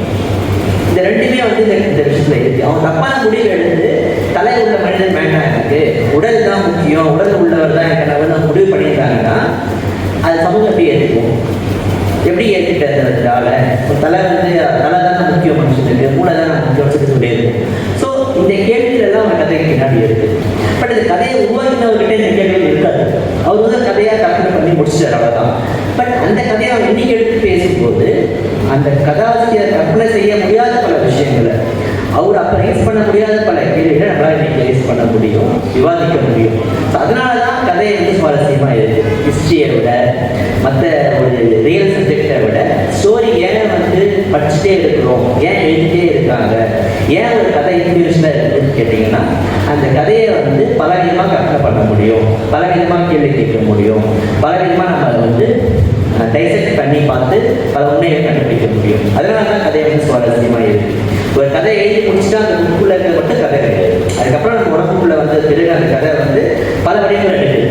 ஸோ அந்த விஷயங்கள்லாம் வந்து கதைக்கு ரொம்ப முக்கியம் அப்படின்னு நினைக்கிறேன். ஏதாவது கதை வந்து சொல்லணுமா? இல்லை நீ நிறைய சிறுதெல்லாம் எடுத்துருக்க இல்லையா? ஸோ அது ஏதாவது ஒரு சின்ன ஒரு விஷயத்தை பற்றி ஏதாவது சொல்ல முடியுமா? இன்னொரு சிறுகதைன்றதை விட ஆக்சுவலி இப்போ இந்த விஷயமே வந்து இந்த கதை வந்து எனக்கு ஆக்சுவலி ஃபர்ஸ்ட் டைம் கேள்விப்படுறேன். அண்ட் அதான் இப்போ நம்ம கொஞ்ச நேரம் முன்னாடி சொல்லிட்டு இருந்த மாதிரி ஒரு ரீடர் வந்து இதை ஒரு ஸ்டோரி எப்படி வேணால் பார்க்கலாம், நிறைய டைப்ஸ் ஆஃப் வேலேருந்து பார்க்கலாம்னு போது இப்போ ஒரு விஷயம் நான் என்ன நோட்டீஸ் பண்ணேன்னா இந்த கதையில் எடுத்த உடனே வந்து ஃபர்ஸ்ட் நம்ம வந்து ஒரு கான்ஃப்ளிக்ட் பார்த்தோம்னா ஹியூமன் அண்ட் டிவைன் ஒரு கான்ஃப்ளிக்ட் வரலாம். ஸோ முதல்ல வந்து நம்மளே நம்ம செல்ஃப் ரிலையண்ட்டாக இருந்திருக்கோம், நம்ம வந்து இந்த மூட நம்பிக்கை இதெல்லாம் இல்லாமல் இருந்திருக்கோம்னா அப்படி ஒரு ஆங்கிள் இருந்து பார்க்கலாம். ஸோ முதல்ல வந்து அவங்க தலையை யூஸ் பண்ணணும்னு அவசியமே இல்லை. சரி, அதுக்கப்புறமா போனாலும் இவங்க வந்து வெளியில போய் சொல்ல முடியல அப்படின்றதுக்காக பண்ணிட்டாங்க அப்படின்றது ஒரு பாசத்தை காட்டுதே தவிர அவங்க வந்து ஆக்சுவலி போய் கம்யூனிகேட் பண்ணியிருந்தாலும் அந்த ப்ராப்ளம் சால்வ் இருக்கும். பட் கதை அப்படிதான் போகுது. ஸோ நம்ம கதை ஒவ்வொரு ஸ்டெப்லையும் கொஸ்டின் பண்ணிட்டே வரும்ல, நம்ம வந்து தூண்டியது யோசிக்க ஏன் இப்படி பண்ணலாம், இங்கே இப்படி பண்ணிருக்கலாமே அப்படின்னு. ஸோ இப்போ கடைசியிலையும் கூட வந்து இந்த ஐடென்டிட்டி கிரைசிஸ்ன்றது ஒரு ரொம்ப காமனான டாபிக் லிட்ரேச்சர்ல எல்லா லாங்குவேஜ் ஆஃப் லிட்ரேச்சர்லையுமே நம்ம பார்த்துருக்கோம். ஐடென்டிட்டி கிரைசிஸ்ன்றது ஒரு காமனான விஷயம். ஸோ இப்போ அதுலேயுமே வந்து இப்போ அந்த பர்சன் அவங்க எப்படி எடுத்துக்கிறாங்க அப்படின்றது, நம்ம செல்ஃப் ஏற்றுக்கிறது எப்படி, சமூகம் ஏற்றுக்கிறது எப்படி நம்ம யோசிக்கிறோம் இல்லையா? ஸோ எனக்கு எப்படி தோணுச்சுன்னா முகம் இருக்கிறது தான் ஏற்றுக்கிறாங்க அப்படின்னும் போது சொசைட்டி வந்து ரொம்ப விஷுவலாக ஃபேஸ் வேல்யூல எல்லாத்தையும் பார்க்குறாங்கல்ல, வெளி தோட்டத்தை மட்டும் பார்க்குறாங்க அப்படின்ற மாதிரி இருக்கலாம். ஹார்ட் பார்க்கல, இந்த சென்ஸ் எமோஷன்ஸோ ஃபீலிங்ஸோ நம்ம என்ன யோசிக்கிறோம் அந்த ஒரு டெப்த்தாகவே போகாமல் ரொம்ப ஒரு மேலோட்டமாகவே பார்க்குறாங்க. ஸோ அந்த இதுலேருந்து எடுத்துக்கலாம். ஸோ இப்போ இன்னொன்று, இப்போ அந்த ஆத்தர் எழுதும்போது இந்த மெசேஜை வச்சு எழுதியிருக்காங்களான்னு நமக்கு தெரியாது, இல்லை எழுதலையா நம்ம தான் யோசிக்கிறோமான்னு தெரியாது. நம்ம வந்து வெறும் யூகிக்க மட்டும்தான் முடியும், நம்மளால அது எக்ஸாக்டாக வந்து சொல்ல முடியாது. இன்னொன்று வந்து இப்போ என்னன்னா, இப்போ இதே வந்து நம்ம ஓப்பன் எண்டிங்காக வச்சுருந்தோம். இப்போ கடைசியில் அது கதை தான் இது இல்லை பாடி தான் அப்படின்னு ஏதோ ஒரு ரெண்டுல ஒரு சாய்ஸ் பண்ணாமல் விட்டுருந்தோம்னா, இப்போ நம்ம ஸ்டோரிஸில் ஓப்பன் எண்டிங்கிறது ஒரு காமனான, அதுவும் ஒரு நல்ல தீம் அண்ட் சுவாரஸ்யமான தீம். நம்ம அவங்க ஒரு கன்க்ளூஷன் கொடுத்தாலுமே நம்ம எந்த டிசப்பாயின்மெண்ட் ஆகும் இல்லை அக்செப்ட் பண்ணிக்கிறோம் வேற மாற்று கருத்து வச்சுக்கிட்டு, இல்லை அவங்க கொடுக்கவே இல்லை ஓப்பன் எண்டிங்காக விட்டுடுறாங்க, ஒருவேளை அப்படி விட்டுருந்தாங்கன்னா அது ஒரு காமன் தீம். ஸோ நம்மளே வந்து யோசிக்கிறோம் ஒருவேளை இதுவாக தான் இருக்குமோ அதுவாக தான் இருக்குமோன்னு யோசிச்சு நம்ம தான் எண்டிங் கிரியேட் பண்ணுறோம். ஸோ ஸ்டோரிஸில் அது பண்ண முடியும். ஓப்பன் எண்டட் மாதிரியே வந்து கதைகளில் வந்து நிறைய விஷயம் கதை வளர்ந்துட்டே இருக்குது. ஆரம்பம், முடிவு, இறுதி அப்படிலாம் ஃபாலோ பண்ணுன்ற ஒரு விஷயம்லாம் கிடையாது. அது எங்கேருந்து ஒன்றாலும் ஆரம்பிக்கலாம். ஒரே ஒரு நாள் வாழ்க்கையை வந்து 400 பக்கத்தில் எழுதலாம், 400 வருஷ வாழ்க்கையை வந்து ஒரு 20 பக்கத்தில் எழுதலாம். எப்படி ஒன்றாலும் கதைகள் வந்து இருக்கலாம். ஒரே ஒரு நபருடைய சிந்தனைகளை மட்டும் பதிவு பண்ணலாம், ஒரு விலங்குடைய சிந்தனைகளை பதிவு பண்ணலாம், ஒரு மரத்துடைய சிந்தனைகளை பதிவு பண்ணலாம். ஸோ இந்த மாதிரி கதைக்கு வந்து ஒரு எல்லையே கிடையாது. டிசிப்ளின் அது வந்து ஒரு ஹிஸ்ட்ரினா தகவல் வேணும், அது வேணும், இது வேணும், அது மாதிரிலாம் எதிர்பார்ப்பாங்க இல்லையா? ஸோ கதைக்கு மட்டும்தான் கட்டற்ற சுதந்திரம் இருக்குது. ஸோ அன்ரெஸ்ட்ரிக்டட் ஃப்ரீடம், என்ன வேணாலும் நீங்கள் எழுதலாம், என்ன வேணாலும் நீங்கள் பண்ணலாம். அந்த ஒரு ஸ்பேஸுக்குள்ள கதைக்குள்ளே வந்து நீங்கள் பார்டருக்குள்ள கற்பனையை வந்து ஆதாயம், அதுக்கு மேலே பூமி, அதுக்கு கீழே எங்கே வேணாலும் கொண்டு போயிட்டு வந்து கதையை வந்து உருவாக்க முடியும். ஸோ அதனால தான் கதை வந்து சுவாரஸ்யமாக இருக்குது.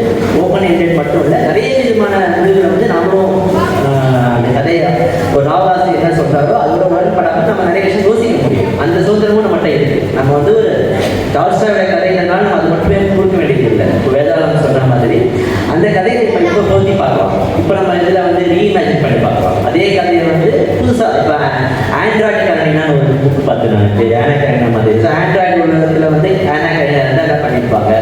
ஸோ அது ஒரு கதை. ஸோ எல்லாமே ஃப்ராங்கென்ஸ்டைன் வந்து பல விதமான வடிவங்களை வந்து ரீஇமேஜின் பண்ணிட்டே இருக்காங்க. இப்போ சார்லஸ் டிக்கன்ஸுடைய கதைகள் திரும்ப எழுதுறாங்க. ஜேன் ஆஸ்டனுடைய கதைகளை வந்து வேற மாதிரி கற்பனை பண்ணி எழுதியே இருக்காங்க. அது சீக்வல் ப்ரீக்வல் இந்த மாதிரி நிறைய விஷயங்கள் கற்பனை பண்ணுறாங்க. ஸோ ஒரு கதை வந்து எந்த விஷயத்துக்குமே அடங்கிறது இல்லை. நான் முதல்ல சொன்ன மாதிரி அந்த எலி மாதிரி அதை நீங்கள் பிடிக்க முடியாது. அது வந்து எப்பயுமே ஓடிட்டு இருக்கும், பறந்துக்கிட்டே இருக்கும். ஒரே கதை பல விதமாக ஓடும். பல கதைகள் வந்து பல விதமாக பிரிஞ்சு ஓடிட்டு இருக்கும். ஸோ கதையை நீங்கள் நினச்சி பார்த்தீங்கன்னா பிரமிப்பாக இருக்கும். அந்த உலகமே ஒரு பீச்சில் இருக்கிற ஒரு மணல் எண்ண முடியாத மாதிரி அத்தனை கதைகள் வந்து நம்ம உலகம் முழுக்க இருக்குது. ஸோ அதுலேருந்து ஒரு துளி தான் இங்கே வந்து புக்காக நம்ம பார்த்துட்டு இருக்கோம்.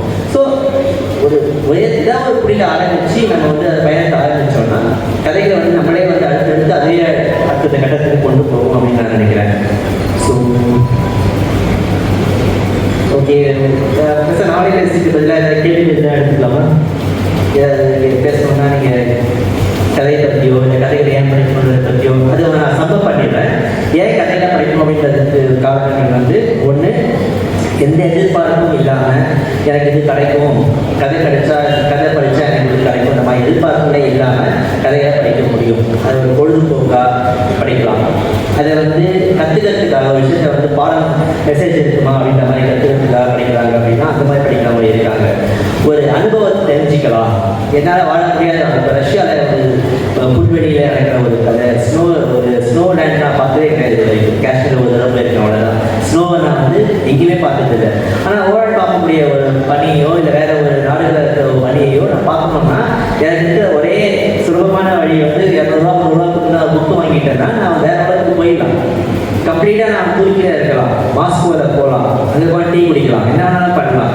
ஸோ அந்த மாதிரி எனக்கு கிடைக்காத அனுபவங்களை வந்து புக்ஸ் வந்து வச்சிருக்கு.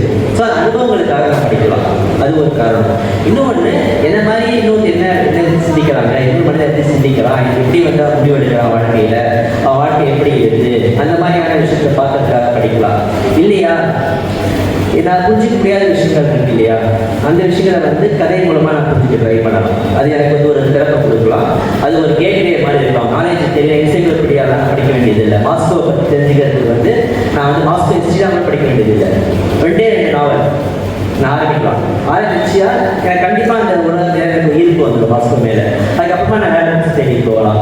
ஸோ எனக்கு தெரியாத விஷயங்களை தெரிஞ்சுக்கிறது, இந்த மாதிரி ஒரு கதையை படிக்கிறதுக்கான காரணங்கள் வந்து எக்கச்சக்கமாக இருக்குது.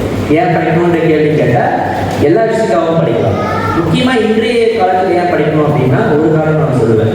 ஒன்று, இப்போ வந்து பார்க்குற சம்பவமாக மாறிட்டு போனாங்க, அதே மாதிரி கேட்குற சம்பவமாக மாறிட்டு இருக்கோம். யூடியூப், சோஷியல் மீடியா, இந்த உலகத்தில் என்ன எதிர்பார்க்குறாங்கன்னா எல்லாமே வந்து பார்த்துட்டே இருக்கணும். கையில் தள்ளி அடுத்தடுத்த ஸ்க்ரீனு, அடுத்தடுத்த மெசேஜஸ், அந்த மாதிரி வேகமான ஒரு காலத்தில் போயிட்டு இருக்கோம். நம்ம அட்டென்ஷன் ஸ்பேன் வந்து ரொம்ப நேரம் இருக்கிறது இல்லை ஒரு விஷயத்தில். 4 நிமிஷம் 3 நிமிஷம். ரஷ்யாவுடைய ஹிஸ்ட்ரியை வந்து 3 நிமிஷத்தில் சொல்ல முடியுமா? 2ஆம் உலகப் போரை வந்து 6 நிமிஷத்துக்கு கொடுக்க முடியுமா? 10 ஸ்லைடில் வந்து நீ எனக்கு பெங்கால் புரட்சி பற்றி சமயத்தை சொல்ல முடியுமா? இந்த மாதிரி வந்து எதிர்பார்க்குற சம்பவம் மாறிட்டோம். ஸோ அந்த மாதிரி இல்லாமல் ஒரு கதையை வந்து ரசித்து பொறுமையாக நிதானமாக படிக்கணும் அப்படின்னா அது வேற ஒரு உலகம். அந்த உலகத்துக்கு போகணும் அப்படின்னு ஆசைப்படுறவங்க யாராக இருந்தாலும் இந்த மாதிரியான ஒரு மெக்கானிக்கல் லைஃப் வேண்டாம், டீஷனாக இருக்கணும், என் ஒர்க்குக்கு மத்தியில் எனக்கு ஒரு கம்ஃபர்ட் வேணும் அப்படின்னு நினைக்கிறவங்க வந்து கதைகளை படிக்கலாம். அந்த கதைகள் வந்து கண்டிப்பாக அவங்கள வந்து இன்னொரு உலகத்துக்கு கொண்டு போகும். இந்த உலகத்தில் இருக்கிற பெயின், டிஸப்பாயின்மெண்ட்ஸு, இந்த ப்ரெஷர், இதெல்லாம் ரிலீவ் பண்ணுறதுக்கு ஒரு நல்ல ஒரு மருந்தா, சைக்காலஜிக்கல் ஃபீல்டாக கூட நான் அதை சொல்லலாம். இந்த அளவுக்கு வந்து ஒரு கதைக்கு வந்து ஒரு சக்தி இருக்குது. ஸோ அதுக்காகவும் கதை படிக்கலாம். ஸோ எல்லா கதைக்காகவும் படிக்கலாம். குழந்தைகள்லேருந்து ஆரம்பித்து பெரியவர்கள் வரைக்கும் எல்லாமே படிக்கலாம். ஒரு பெரியவங்களாக வாழ்ந்த பிறகும் நான் இப்போ வந்து நான் நிறைய புக்கு எழுதிட்டேன், அது எழுதிட்டேன், என்னதான் சொன்னாலும் திரும்பவும் நான் இப்போ ஒரு ஆப்பிரிக்கன் கதையை வந்து சின்ன பசங்களுக்காக எழுதின கதையை படிக்கும்போது எனக்கு அது வேற மாதிரி ஒரு ஃபீல் கிடைக்கிறது எனக்கு. ஸோ திரும்பவும் 15 படிக்கும்போது அப்போ படித்த 15 வேறு, இப்போ நான் படிக்கும்போது கிடைக்கிற ஒரு செய்திகள் வேறு.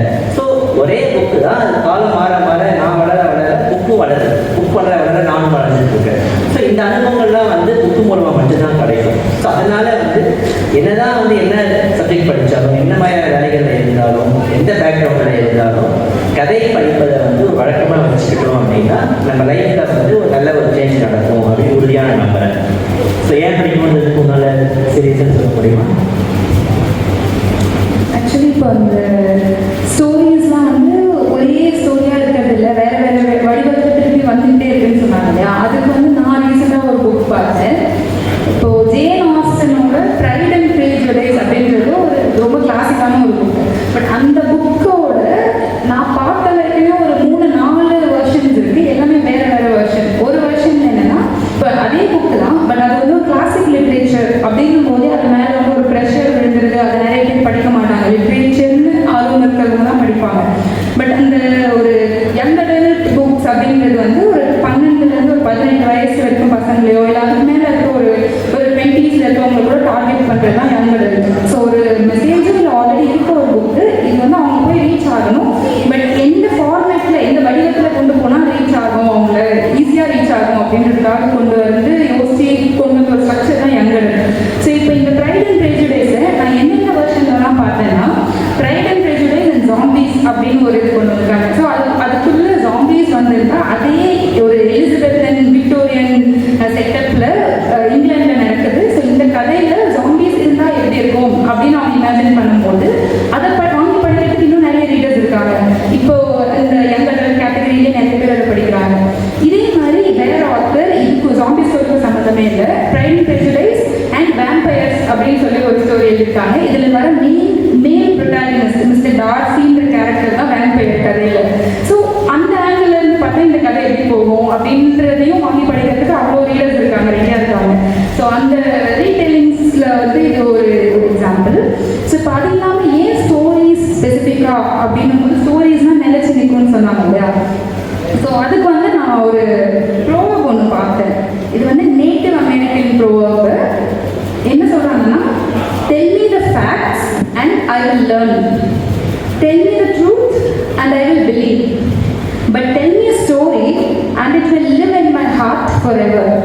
ஸோ இதுக்கு ஒரு எக்ஸாம்பிளாக என்னென்னா, ரீசெண்டாக ஒரு புக் படித்தேன். ஜெரால்ட் டுவெல்லோட புக் ஒன்று my family and other animals அப்படின்னு ஒரு புக் படித்தேன். ஸோ இந்த புக் வந்து ஜெரால்ட் டுவெல் அப்படின்ற ரைட்டரோட ஆட்டோபயோகிராஃபிக்கல் ஒர்க் தான். ஸோ நீங்கள் வந்து கேட்கலாம் நான் ஃபிக்ஷன் தானே அப்படின்னு. பட் ஆனால் வந்து அவரோட ஆட்டோபயோகிராஃபிக்கல் ஒர்க்கே அவரே வந்து ரொம்ப எக்ஸாஜரேட் பண்ணி ஒரு ஃபிக்ஷனலைஸ்டு நேரேட்டிவாக தான் கொண்டு வந்திருக்காரு. ஃபிக்ஷனலைஸ் பண்ணி தான் எழுதியிருக்கேன் அப்படின்றது அவரே ப்ரீவியஸ்லேயே சொல்லியிருப்பாரு. ஸோ இந்த புக்கு வந்து அவர் டேரெக்டாக அவரோட இருக்க எக்ஸ்பீரியன்ஸும் அவர் சொல்ல வேண்டிய இன்ஃபர்மேஷனையும் ஒரு நான் ஃபிக்ஷன் புக்காக எடுத்துகிட்டு போயிருக்கலாம். அது படிக்கிறதுக்கு நிறைய பேர் இருந்திருப்பாங்க.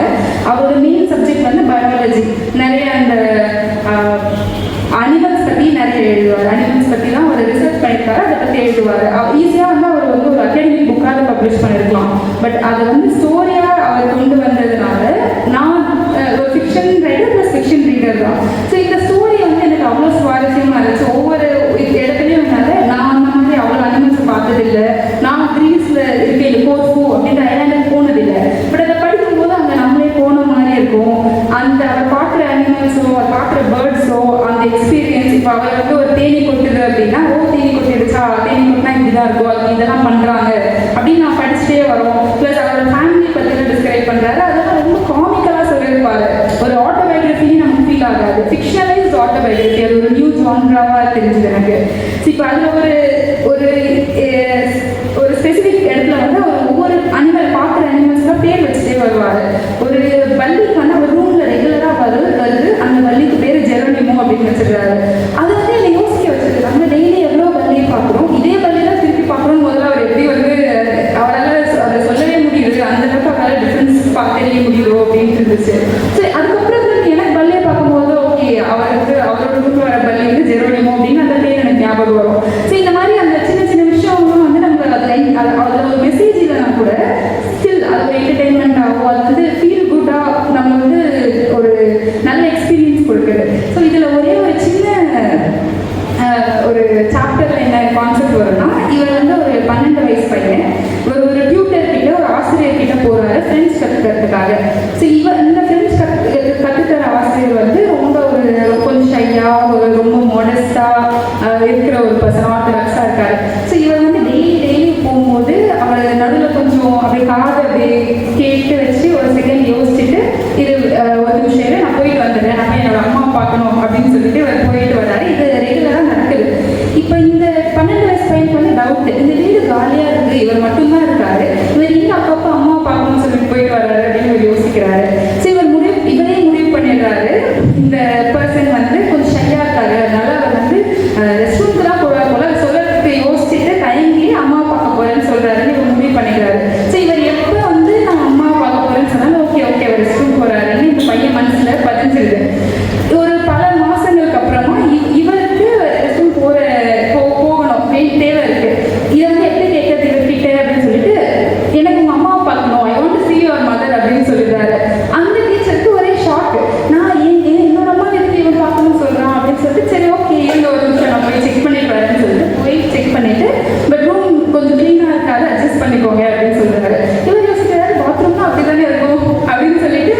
நாங்கள் வந்து இது எக்ஸ்டெண்ட் எந்த அளவுக்கு ஆயிடுச்சுன்னா நாங்கள் ரெஸ்டாரண்ட் போனால் I'm going to see my mother அப்படின்றது ஒரு இன்சைட் ஜோக்காகவே ஆயிடுச்சு.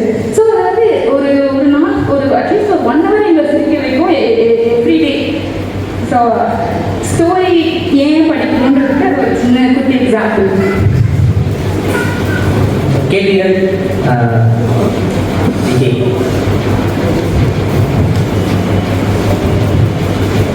கதைகளை பற்றி பேசும்போது ஒரு எனக்கு சொல்ல எனக்கு பல கதைகள் ஞாபகத்துக்கு வந்துட்டே இருக்கு. அந்த தலை வெட்டி உடம்பு மாறின்ற கதை இருக்கு இல்லையா, இது நம்மளோட புராணத்தில் இருக்கிற கதை. படவேடு வேணுகாம்பா, அப்புறம் பலராமன் அவங்க அம்மாவை தலைவர், இதெல்லாம் நமக்கு தெரிஞ்ச கதை. பாடி மாறி தலை மாறுறது. தாமஸ் மன் அப்படின்ட்டு ஒரு ஜெர்மன் ரைட்டர், ரொம்ப முக்கியமான ரைட்டர். அவர் இந்தியாவுக்கு வந்து இந்த கதைகளை கேட்டு டிரான்ஸ்போஸ் ஹெட்ஸ் அப்படின்னு ஒரு நாவல், அப்போ இங்கிலீஷ் டிரான்ஸ்லேட்டர் த டிரான்ஸ்போஸ் ஹெட்ஸ், இந்த கதைகளை வந்து அடாப்ட் பண்ணி அவர் ஜெர்மனில் தன்னோட மொழியில் எழுதுறார். மேஜிக் மவுண்டன் மாதிரியான பிரபலமான நாவல்கள் எழுதிய தாமஸ் மன்னோட கடைசி கதை நாவல் அப்படின்னு நினைக்கிறேன். தமிழில் அது வந்துருக்கான்னு தெரியல. இதே தான் 2 நண்பர்கள் போவாங்க, 2 பேரும் ரொம்ப க்ளோஸ் நண்பர்களாக இருந்தால் கூட ஃபிலோசாபிக்கலி அவங்க ரொம்ப டைமட்ரிக்கலி ஆப்போசிட், ரொம்ப வித்தியாசமான ஒரு ஒருத்தங்கள் வந்தாங்க. ஒரு பொண்ணு குளிச்சுட்டு இருப்பா, அவளை பார்த்து ஒருத்தம் பேசுறதும் அதுக்கு இது மாற்ற பேசுறதும் அது அப்படியே ஆகும். ஆனால் காளி கோயிலில் போயிட்டு இதே மாதிரி தலையை வெட்டிப்பாங்க. மாநிலம் அவனோட மனைவி சீதான்றவோ அதுக்கு குழப்பம், யார் தன்னோட கணவனோட தலையில் இருக்கிறது நண்பனுடைய பாடின்னா அது எப்படி தன்னோட கணவன் ஆகும் அப்படின்ற ஒரு குழப்பம் வரும். இது தாமஸ் மன்னோட நாவல். இதே போல ஒரம்பாம்பத்தோட ஸ்னோ நாவலில் வர ப்ளூ அப்படின்னு ஒரு கேரக்டர், நான் அந்த பேரை சொல்லிட்டு அது முழுக்க நம்மளோட புராணத்தில் இருக்கிற கிருஷ்ணரை அடாப்ட் பண்ணியிருக்கிற ஒரு கேரக்டர். கிருஷ்ணர்ன்றவருக்கு நம்முடைய கதைகளில் எப்படிலாம் ஒரு ஸ்பெஷல் குவாலிட்டிஸ் இருக்கோ அத்தனை குவாலிட்டியும் அந்த ப்ளூன்ற கேரக்டர்னால இருக்கும். இது எல்லாமே இங்கிருந்து இங்கே நம்மளோட இந்தியன் பிலாசபியை பார்த்து இந்தியாவில் வந்து கற்றுக்கிட்டு பண்ண அடாப்ட் பண்ண வெளிநாட்டு. இதில் மிக முக்கியமானது ஆல்டஸ் ஹக்ஸ்லியோட சொன்னார் இல்லையா, அந்த பிரேவ் நியூ வேர்ல்டுன்ற நாவல் முழுக்க இந்திய ஜாதி அமைப்பை பேஸாக வச்சு தான் அவர் அந்த எதிர்கால கற்பனை பண்ணுறார். இங்கே இருக்கிற அந்த பிராமண வைசிய சூத்திர இந்த இது இருக்கு இல்லையா, அதை ஆல்பா பீட்டா காமா எப்சிலான் அப்படின்றதுல அவர் தன்னோட கதையில் சொல்றார். ஆல்பான்றவங்க உயர்குடி, எப்சிலான்றவங்க கடைசி. ஆல்டஸ் ஹக்ஸ்லி இந்திய பிலாசபியில் ரொம்ப இன்ட்ரெஸ்ட் உண்டு. அவர் எழுதுன அந்த ஐலண்டுன்ற நாவலில் வருகிற ஒரு ஐலண்ட், ஒரு தீவில் இருக்கிற மக்களும் கிட்டத்தட்ட ஒரு இந்தியன் பண்ணுறது, அதில் முருகன் அப்படின்ற கேரக்டர்லாம் வரும். இது போல கதைகள் எல்லா இடத்துல இருந்தும் வெளிநாட்டவர்களுக்கும் அவர்கள் மனதுக்கு ஏற்றபடி உருமாறி ஒவ்வொரு கதைகளாக மாறிட்டு கதைகள் குட்டி போட்டுக்கிட்டே இருக்கு. மருந்து சொல்லதான். நன்றி. யாராவது சொல்லணுமா? கேள்விகள் இல்லைன்னா கருத்துக்கள்? டைம் நினைக்கிறேன் இருக்கா? இன்னும் இருக்கா டைம்? வழியே இன்னொரு கதை சொல்லணும். ஓகே இன்னொரு கதை சொல்லிடுறேன். மாசியாக தான் இருக்கிற சொல்றதுக்கு சில்ட்ரன் லிட்ரேச்சர் சொல்கிறேன் இல்லையா, குழந்தைகளுக்கான இலக்கியம். அது வந்து இப்போ படித்தாலும் வந்து எனக்கு வந்து ஃப்ரெஷ்ஷாக இருக்குன்னு சொன்னேன். அதுக்கு ஒரு எக்ஸாம்பிள் வந்து முயல் கதை. எங்கள் வீட்லேயும் ஒரு முயல் வந்து வளர்த்துட்டு இருக்காங்கன்னா, ஸோ முயல் வந்து இந்த கதையை உங்களுக்கு தெரியும். சிங்கம் வந்து காட்டில் இருக்கும், வயசான சிங்கம் வந்து அதுக்கு வந்து வேட்டையெல்லாம் ஆட முடியாது. உடனே எல்லாம் சேர்ந்து ஒரு தீர்மானம் போடுவாங்க. அதாவது டெய்லி ஒரு விலங்கு வந்து அதுவே போய் சாக்ரிஃபைஸ் பண்ணிக்கணும், அது உணவாக மாறணும்னு சொல்லிட்டு டெய்லி ஒரு விலங்கு வந்து போயிட்டு வந்து அது ஒரு குரூப்லேயும் ஒருத்தர் வரணும்னு சொல்லிட்டு அப்போ முயல் வந்து ஒரு டர்ன் வரும். அப்போ முயலுக்கு வந்து என்ன பண்ணுறோம் யோசிக்கும், என்ன பண்ணலாம் அந்த தெய்வம் நினைக்கிறேன். ஸோ அந்த முயல் வந்து யோசிக்க என்ன பண்ணலாம், சிங்கத்தை வந்து நம்ம இடையாக இருக்கக்கூடாது சிங்கத்துக்கு, அதே சமயம் நம்ம ஏதாவது பண்ணலாம்னு யோசிச்சு அதை வந்து ஒரு ஐடியா பண்ணணும். தெரியுமா? ஓகே. ஸோ அது என்ன பண்ணோம், சிங்கத்துக்கிட்ட போயிட்டு போகும்போதே வந்து உடம்பு அடிக்கடி இல்லைனா பூஜிலெலாம் போட்டு ரவுண்ட் அடித்து ஒரு இஷ்டத்துக்கு வந்து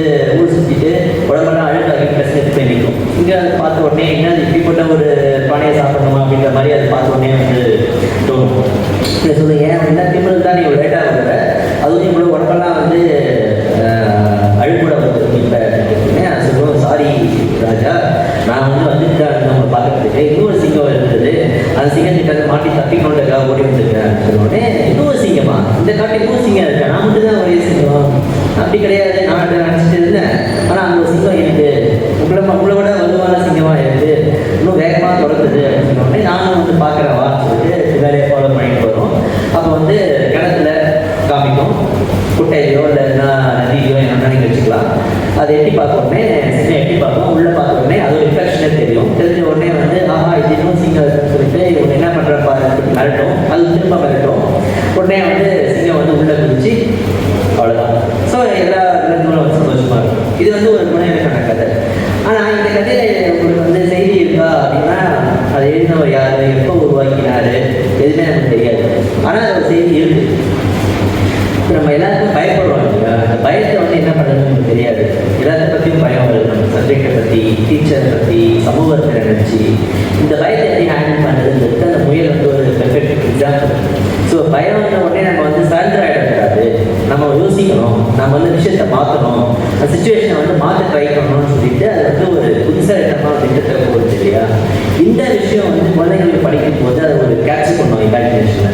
ஸோ நம்ம வந்து எல்லாத்தையும் சரண்டர் ஆகிடக்கூடாது, நம்ம வந்து யோசிக்கணும், நம்ம வந்து உழைக்கணும், நம்ம வந்து மாற்ற ட்ரை பண்ணணும். இந்த பாடங்கள்லாம் வந்து அந்த கதை மூலமாக தெரியுது. ஸோ இந்த மாதிரியான கதைகள், சின்ன சின்ன கதைகளாக இருந்தாலும் சரி, நாவலாக இருந்தாலும் சரி, எல்லா கதைகள்லையுமே வந்து ஒரு கற்பனையோட சேர்ந்து ஒரு விஷயம் வந்து ஒட்டிகிட்டு இருக்கும். அந்த விஷயத்தை வந்து நம்ம கேர்ஃபுல்லாக எடுத்தோம்னா எடுத்துக்கலாம், ரசிக்கலாம், அதே சமயம் வந்து அதை வந்து நம்ம ஒரு படமாக எடுத்துக்க முடியும். ஸோ இன்னைக்கு தேதியில் வந்து அந்த ஃபியர் அதை எப்படி அட்ரஸ் பண்ணுறதுன்றதுக்கு அந்த முயல் வந்து ஒரு பெர்ஃபெக்ட் தான். ஸோ உங்களுக்கு ஏதாவது கதை ஞாபகம் வருதா? ஆக்சுவலி சில்ட்ரன்ஸ் ஸ்டோரியில் இந்த மாதிரி எனக்கு எதுவும் ஞாபகம் வரல. பட் அந்த பயத்தை மீறி ஒரு தாண்டி வரத்துக்கு தூண்டுது அப்படின்னு சொல்லும்போது அந்த விஷயம் எனக்கு எது என்ன பண்ணுச்சுன்னா அகேன் யங் அடல்ட் ஃபிக்ஷன் தான். அதே சொல்லியிருக்கேன், பிகாஸ் நான் நிறைய யங் அடல்ட்லாம் படிப்பேன், ப்ளஸ் எழுதுவேன். இப்போ என்னன்னா யங் அடல்ட் ஃபிக்ஷனில் குழந்தைங்களுக்கு இல்லைனாலும் ஒரு டீனேஜர் அந்த ஒரு அடல்சன்ஸ் டைமில் இருக்க பீப்புளுக்கு வந்து மோஸ்ட்லி அவங்க சைக்கலாஜிக்கலி அவங்களுக்கு ஒரு சப்போர்ட் தேவை. அந்த டைமில் தான் அவங்க வந்து நிறைய பேச மாட்டாங்க, வீட்டில் வந்து ரொம்ப முரணாக இருக்கும், கான்ஃப்ளிக்டாக இருக்கும். ஸோ பட் அவங்களுக்கு இப்போ புக் கிட்ட அவங்க திரும்புகிறாங்க அப்படிங்கும்போது நிறைய புக் இப்போ நான் படித்து வளர்ந்ததுலேருந்தே பார்க்கும்போது நிறைய புக்ஸ் வந்து அந்த ஃபியர் தாண்டி ஓவர் கம் பண்ணுறதுக்கு ரொம்ப டைரெக்டாக ஒரு செல்ஃப் புக் எடுத்து படிக்கலாம் அப்படி வேணும்னா. பட் ஸ்டோரியாக சொல்லும் போது அது எந்த அளவுக்கு சுவாரஸ்யமாக அவங்க சொல்லியிருந்தாங்களோ. இப்போ ஒரு சில புக்ஸ்லாம் இப்போ நான் உங்களுக்கு எக்ஸாம்பிள் சொல்கிறேன். நெக்ஸ்ட்டு டு தி எக்ஸ்டென்ட் அவங்க செல்ஃப் ஐடென்டிட்டி டிஸ்கவரியிலேருந்து கம்மிங் ஆஃப் ஏஜ் ஒரு ஃபியரை தாண்டி வருது. அது மட்டும் இல்லாமல் ஒரு கவர்மெண்ட்டே கூட வந்து ஒரு சிஸ்டமே ஓவர் த்ரோ பண்ணி அதுக்கு அகேன்ஸ்டாக ஒரு இண்டிவிஜுவல் பர்சனால பண்ண முடியும் அப்படின்ற அளவுக்கு ஒரு கான்ஃபிடென்ஸோ ஒரு அஷூரன்ஸோ பில்ட் பண்ணுற அளவுக்கு இருக்குது புக்ஸ்லாம் இப்போ படிச்சிங்கன்னா. ஸோ அதில் ஒரு சில எக்ஸாம்பிள் நான் சொல்லணும்னா ஹங்கர் கேம்ஸ்ன்ற ஒரு புக் இருக்குது. அந்த புக்கில் வந்து ஒரு ரொம்ப ஸ்ட்ரிக்டான ஒரு அயன் ஃபிஸ்ட் ரூல் அப்படின்ற மாதிரி ஒரு சிஸ்டமில் இருக்காங்க. அதில் இருந்து ஒவ்வொருத்தராக கொஞ்சம் அதுலேருந்து வெளியில் வராங்க. அந்த மாதிரி ஒரு போராட்டம், ஒரு புரட்சி அப்படின்றது ஒரு ப்ரொட்டஸ்ட், ஒரு பெங்கால் இதுவோ ஃபெமைன் வந்து ப்ரொட்டஸ்ட்லாம் சொன்னாங்க. இப்போ இந்தியாவில் இது நடந்துச்சு அப்படின்னு சொல்லி வளர்கிற பசங்களும் வேறு அந்த கதையை தெரிஞ்சுக்கணும் கண்டிப்பாக. பட் அதை விட வந்து அவங்க ஸ்டோரியாக இப்போ ஒரு விஷயத்த சொல்கிறாங்கன்னா இப்போ இதில் படிக்கிறாங்க ஒரு ஸ்டோரியாகும் போது அவங்களுக்கு அது இன்னும் உள்ள போகும். ஏன்னா இந்த ஸ்டோரியில் அவங்க ஒரு கேரக்டராக தன்னை தானே கூட இமேஜின் பண்ணி அவங்க இல்லாத ஒரு விஷயம் பட் அது இருக்க முடியும், இதை ரிலேட் பண்ணிக்கிறத மீறி அவங்க இன்ஸ்பயர் ஆவாங்க. ஓகே நம்மளால இப்படி இருக்க முடியும், நம்மளால இப்படி இருக்கலாமே அப்படின்னு ஒரு ஆசை வரலாம்.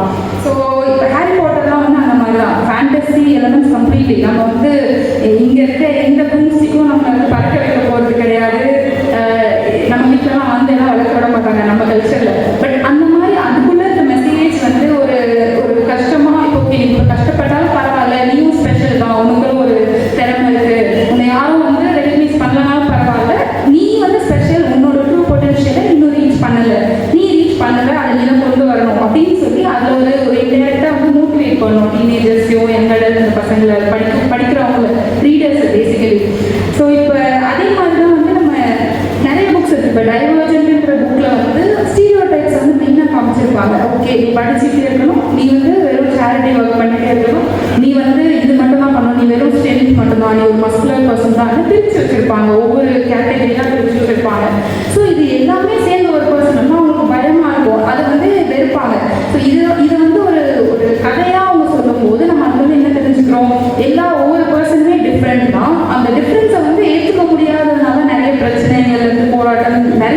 சின்ன சின்ன பக்கத்து வீட்டுக்காரங்க கிட்ட இருந்து வர பிரச்சனையில இருந்து பெரிய பொலிட்டிக்கல் ஜியாகிரபிக்கல் வார்லேருந்து எல்லாமே வந்து அந்த டிஃப்ரென்ஸை வந்து ஏற்றுக்க முடியல, அந்த அக்செப்டன்ஸ் இல்லை அப்படின்றதுனால வரும். ஸோ அதை வந்து ஒரு சின்ன கதையாக அவங்க சொல்லும்போது இப்போ பேசிக்கலி நம்ம யூத் தான் வந்து ஃபியூச்சர் ஜென்ரேஷன் போது அவங்க இப்போவே அதை வளர்ந்து அதை டைரெக்டாக கற்றுக்கலனாலும் இன்டெரக்டாக அது கண்டிஷன் ஆயிடுவாங்கல்ல. அவங்க மனசில் ஓகே டிஃப்ரெண்டாக இருக்கிறது தப்பு கிடையாது, அவங்க எல்லாரும் அப்படி இருக்காங்க, நமக்கு அவங்க பிடிக்கணும்னு அவசியம் இல்லை, நம்மளை மற்றவங்களுக்கு பிடிக்கணும்னு அவசியம் இல்லை, அவங்க அப்படி இருந்தாலும் நம்ம இப்படி இருக்கணும்னு அந்த ஒரு ரெஸ்பெக்ட் அந்த ஒரு ஹார்மனியை வந்து டைரெக்டாக கொடுக்காம ஸ்டோரி மூலமா அவங்க கொண்டு வருவாங்க. எங்களோட புக்கை நான் பார்க்க இருக்கும்.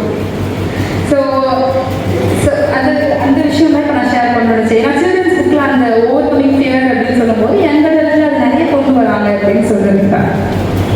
லூனா சொன்ன இந்த பாயிண்ட் ரொம்ப ரொம்ப முக்கியமானது. இப்போ கதைக்கு வந்து என்ன பண்ணுன்னா நார்மலைஸ் பண்ணுது பல விஷயங்களை. இப்போ வந்து நம்ம முன்னேறிய சமூகமாக இருக்கிறோம், ஒரு 50 வருஷத்துக்கு முன்னாடி வேற மாதிரி சமூகத்தில் இருந்தோம். இப்போ ஃபார் எக்ஸாம்பிள் இப்போ வந்து கணவனை இழந்த ஒரு பெண் இன்னொரு திருமணம் செஞ்சு ட்ரை பண்ணுறாங்க அப்படின்னா அது வந்து ஒரு பெரும் குற்றமாக பார்த்த சமூகமாக தான் இருந்தது. 20 வயசுனா 18 வயசுக்குள்ள பொண்ணு கல்யாணம் பண்ணிக்கணும், 13 வயசு கல்யாணம் பண்ணணும், இதெல்லாம் நார்மலான ஒரு விஷயமா இருந்தது. இந்த விஷயம் எப்படி மாறிச்சுன்னு நினைக்கிறீங்க? இதுக்கு காரணம் வந்து ஒரு பெரிய பெரிய வரலாற்று நாவல்கள், வரலாற்று புத்தகங்களோ இல்லைன்னா வந்து பெரிய பெரிய அறிஞர்கள் சொன்ன விஷயங்களாக மாறிக்கிட்ட விஷயங்கள்லாம் சமூகத்தில் மக்களை வந்து இந்த விஷயங்கள் மாற்றுறதுக்கு கதைகளுக்கு ஒரு பெரிய ஒரு பங்கு இருக்குது. எந்த நாவலாக எடுத்தாலும் இப்போ வெங்காலத்தில் வந்த நாவலாக சரி, தமிழில் வந்த நாவலாக இருந்தாலும் சரி, சமூக மாற்றத்தை முன்னெடுக்கக்கூடிய ஒரு கருவியாக வந்து கதையை பயன்படுத்திருக்கு. எல்லா நல்ல விஷயங்களும் எல்லா ஆரோக்கியமான மாற்றங்களும் வந்து முதல் கதைகளை தான் ஆரம்பிச்சிருக்காங்க.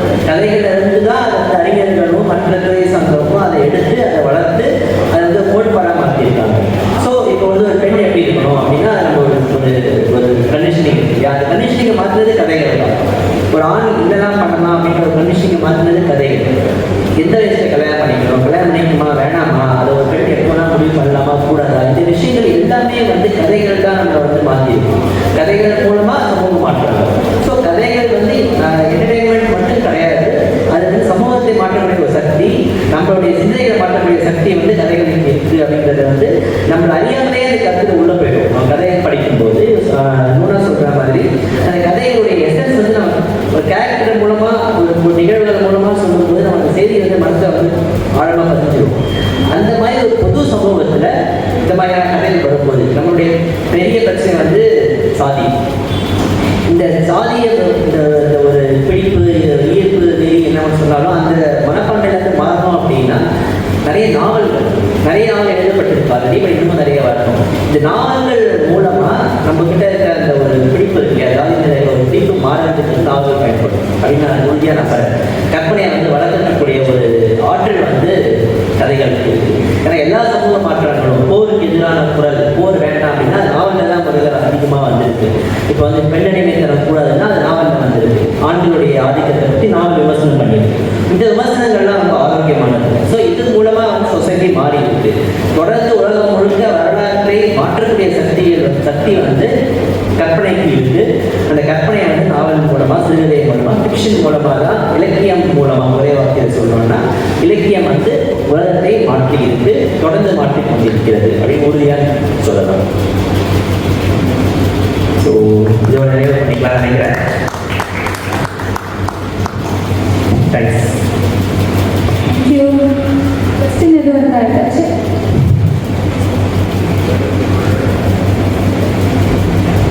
இல்லைன்னா முடிச்சுக்கலாம். தேங்க்யூ. ஒரு மணி நேரம் நமக்கு கதைகளின் ஆழத்தை பற்றியும் கதைகளின் புனைவுகளை பற்றியும் ரொம்ப அருமையாக 2 பேரும் பேசினாங்க. நிறைய விஷயங்கள் கதைகளிலிருந்து, கற்பனை கதைகளிலிருந்தும் பயோகிராஃபிலிருந்தும் நம்ம என்ன தெரிஞ்சுக்கலாம் அப்படிங்கிறத பற்றி சில விஷயங்கள் பேசினாங்க 2 பேருமே. மிகவும் அருமை. வாழ்த்துக்கள். நன்றி உரையாற்ற அகல்யா அவர்களை வரவேற்கிறேன்.